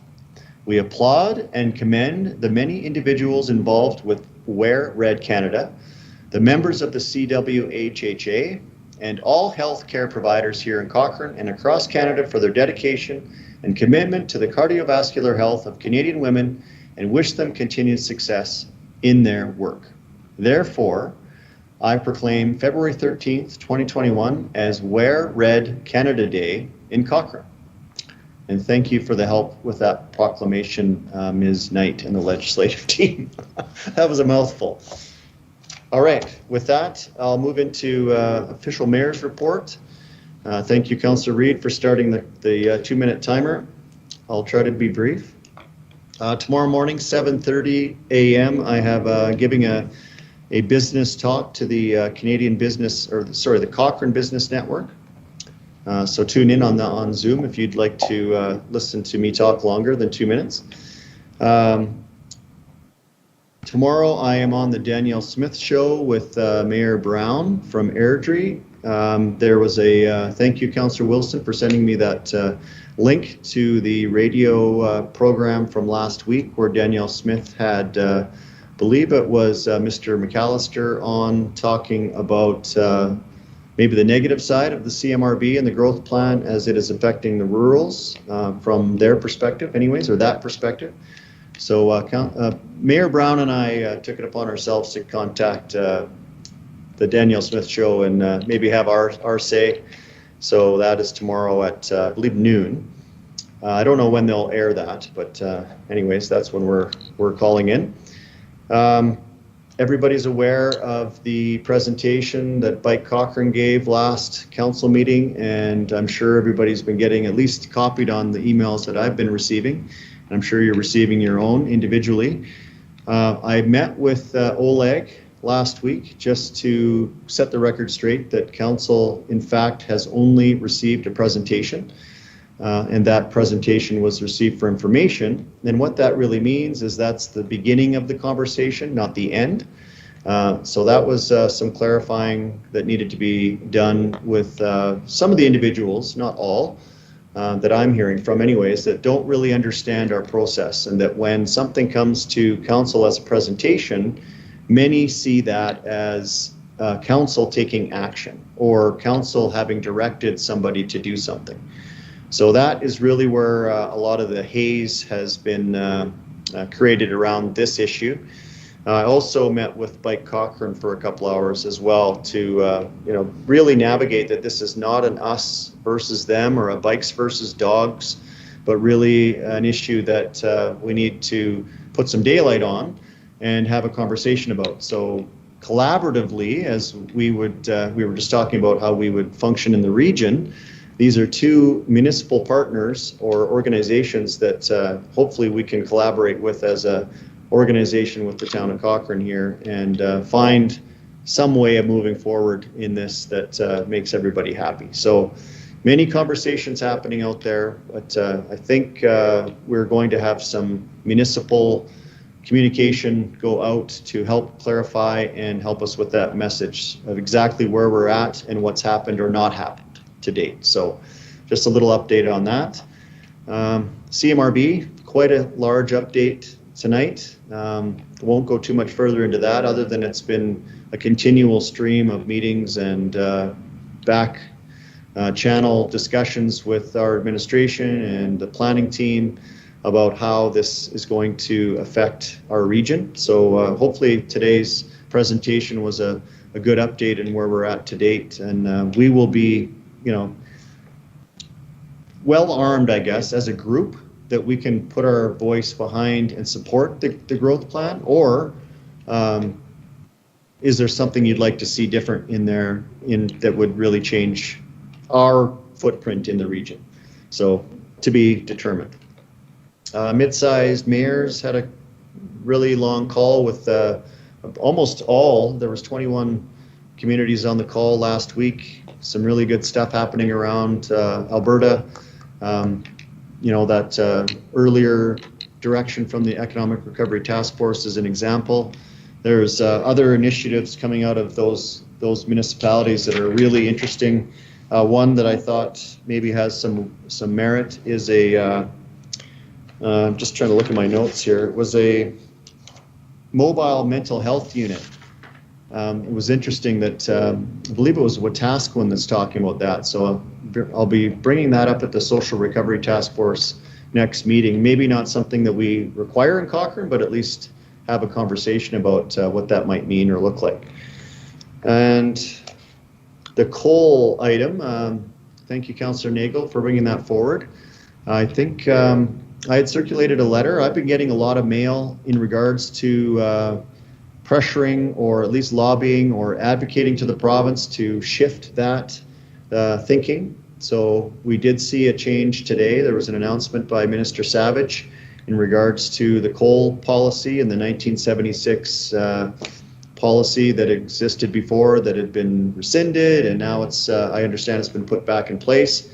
So we've had some discussion internally about proceeding with a letter, but thanking them for listening, for one, and understanding that this is an issue that Albertans would like to have a voice in and continue to do that. So we'll circulate that letter tomorrow. I believe Kristen's working on that in our office with Mr. Derricott. So look in your inbox tomorrow for something like that. But I think it's an important issue that we're hearing from residents, but also, weighing in municipally has its merits and it also has its pitfalls sometimes. But I think this is, again, as you pointed out, Councillor Nagel, a place where the province would like to see our voice. So watch for that tomorrow. And then lastly, the Social Recovery Task Force was proud to have Dr. Jody Carrington in the house, as she would put it, virtually with the Social Recovery Task Force, and it was well attended in one of the series that we had for the talking series, and it was really enlightening to hear her comments on how we're navigating through grief. So thank you to that group. And Councillor Flowers, if you're going to have any more to say about that, I'm sorry if I took any of your mojo there. So that is my report tonight. Thank you, Councillor Reid. Stopwatch stopped. 1:59. Does anyone else have a report on any of the committee work or anything that you're doing in the community? Councillor Flowers. Just a quick update about the Rocky View Foundation. There's a lot going on there and it serves a big area. So we've asked Carol to come and do a presentation. Carol, what's her last name? Borshnik? Yes, Borshnik, the executive director, and she is well versed in all the programs that are going on. So I'm hoping that we can have her in the next meeting or two come forward and give us an update. But otherwise, yes, Dr. Carrington was awesome. They left the presentation up for a couple of weeks. I hope lots of people were able to go and view it. It was quite inspiring, humorous, and gave you lots to think about. The mayor looked pretty good up there introducing her. Thank you. And she picked on me a little bit, so she, yeah, that was good. Thanks, Councillor Flowers. Councillor Fedeko, did you have your hand up? No? Okay. Anyone else? Reports on, no? Okay, Councillor Fedeko, do you have your hand up now? No? Okay, I'm sorry. Those hands up and down on the virtual hands. Okay. Well, that's it for council reports. Okay, and I don't see an in-camera item tonight.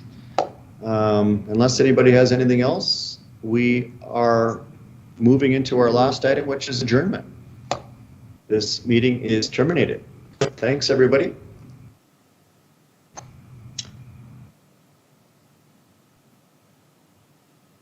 Good night.